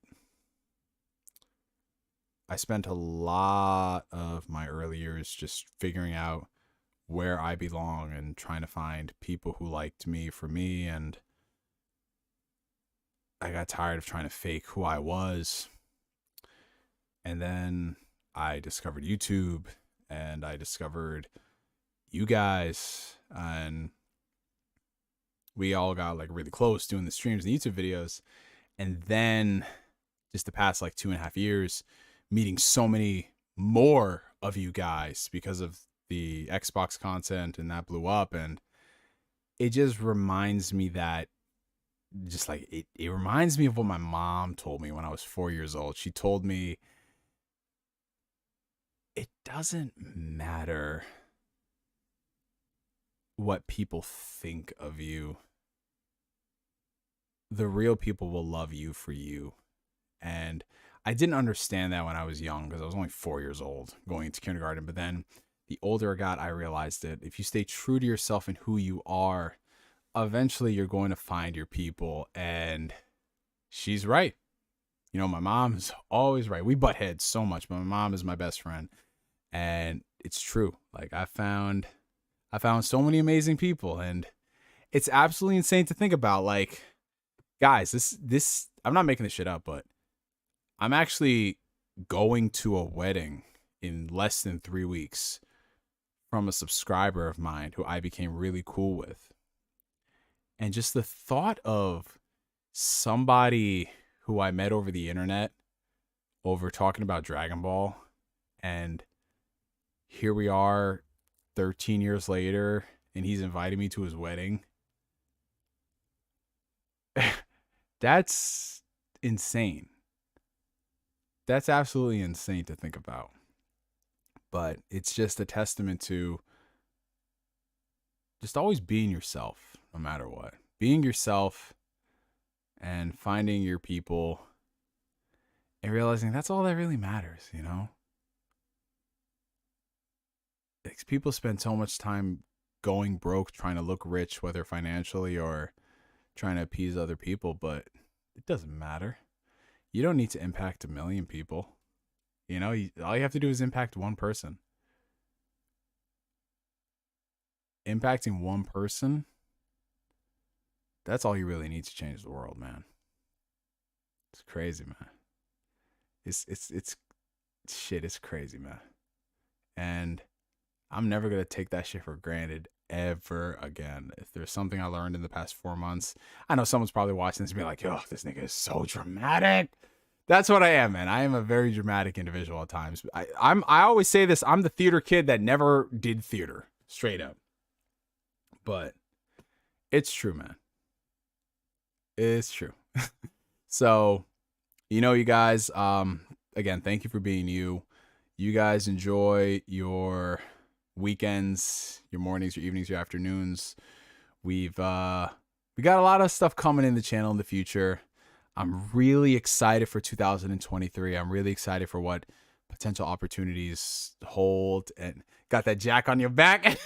No, listen, I'm definitely the type of person when I meet somebody and I'm drinking with them, I'm like, I fucking love you guys. I'm literally Andrew Garfield in No Way Home. I'm like, wait. I love you guys. Like, I'm that type of person. I let it be known. Everybody that knows me, especially you Activision and Naughty Dog developers who we had shots with. Yes, y'all know me. I'm a random dude. Y'all know me, but we got drunk. We had fun. I'm just that type of person. But when Neo gets drunk, he just becomes a wise old man. Man, what can I say? What can I say? What can I say? I'm not even drunk. I've only had 2 shots, you guys. I'm good. I'm not white girl wasted yet, man. Give me like 3 more shots of that Jack, and this shit might be a different story. I don't know. I might listen to Cutter Freeman and text my ex. Who knows? But anyways, yeah. Okay, we're at 99 likes. Can we get to 100 likes? Can we get to 100 likes before the stream ends? I ain't ended the stream until we get to 100 likes, man. Neo's the dad we wish we all had. He actually came back. Jesus Christ, that's deep. I feel like all of us have dad issues we got to talk about at some point. Carter Freeman's like, yeah, those are the bad decisions we're looking for. Oh, man. We're at 99 likes. Can we get to 100? Mob Psycho 100. Mob Psycho 100. We made it. We made it to 100 likes, you guys. We made it to 100 likes, and that's it. That's it, guys. We're wrapping up the stream for the evening. I will see y'all on the next stream, Tuesday evening, 6:30 p.m. Eastern Standard Time. We going through with Ask the Neo. And it was this nigga Adam who didn't like the stream. My lord. Of course, it be your own people. Mind you, I've known Adam for 13 plus years. And this dude ain't liking my streams. Listen, that's what I say. Sometimes it be your own people that do you dirty. It be your own people that do you dirty. Like, it be your own people, man. It really be your own people. How the fuck do we still have such high viewer retention? How do we keep getting viewers? This is crazy. Bro, just got out of work. Shout out to my homie Angel Perez. Coquito time. Yo, you missed it, Angel. We took 2 shots of Gentleman Jack, bro. Anyway, so I'm going to go away for the night, you guys. I'm going to go do my thing. You guys enjoy your evenings, your mornings, your afternoons. I will see you guys this Tuesday night for Ask Neo. The comeback is officially happening. Ask Neo this Tuesday. New video coming out next week. And that's what's going to be. Through hell or high water. Unless something crazy happens, like I get a new job and I have orientation or some shit like that. We are back at it like your favorite crack addict. And I am so happy to be doing this with you guys again. Truly. So, from me to you for now. My name is NGS signing out. And like always, I will catch you guys later. Peace out, y'all. Have a good one.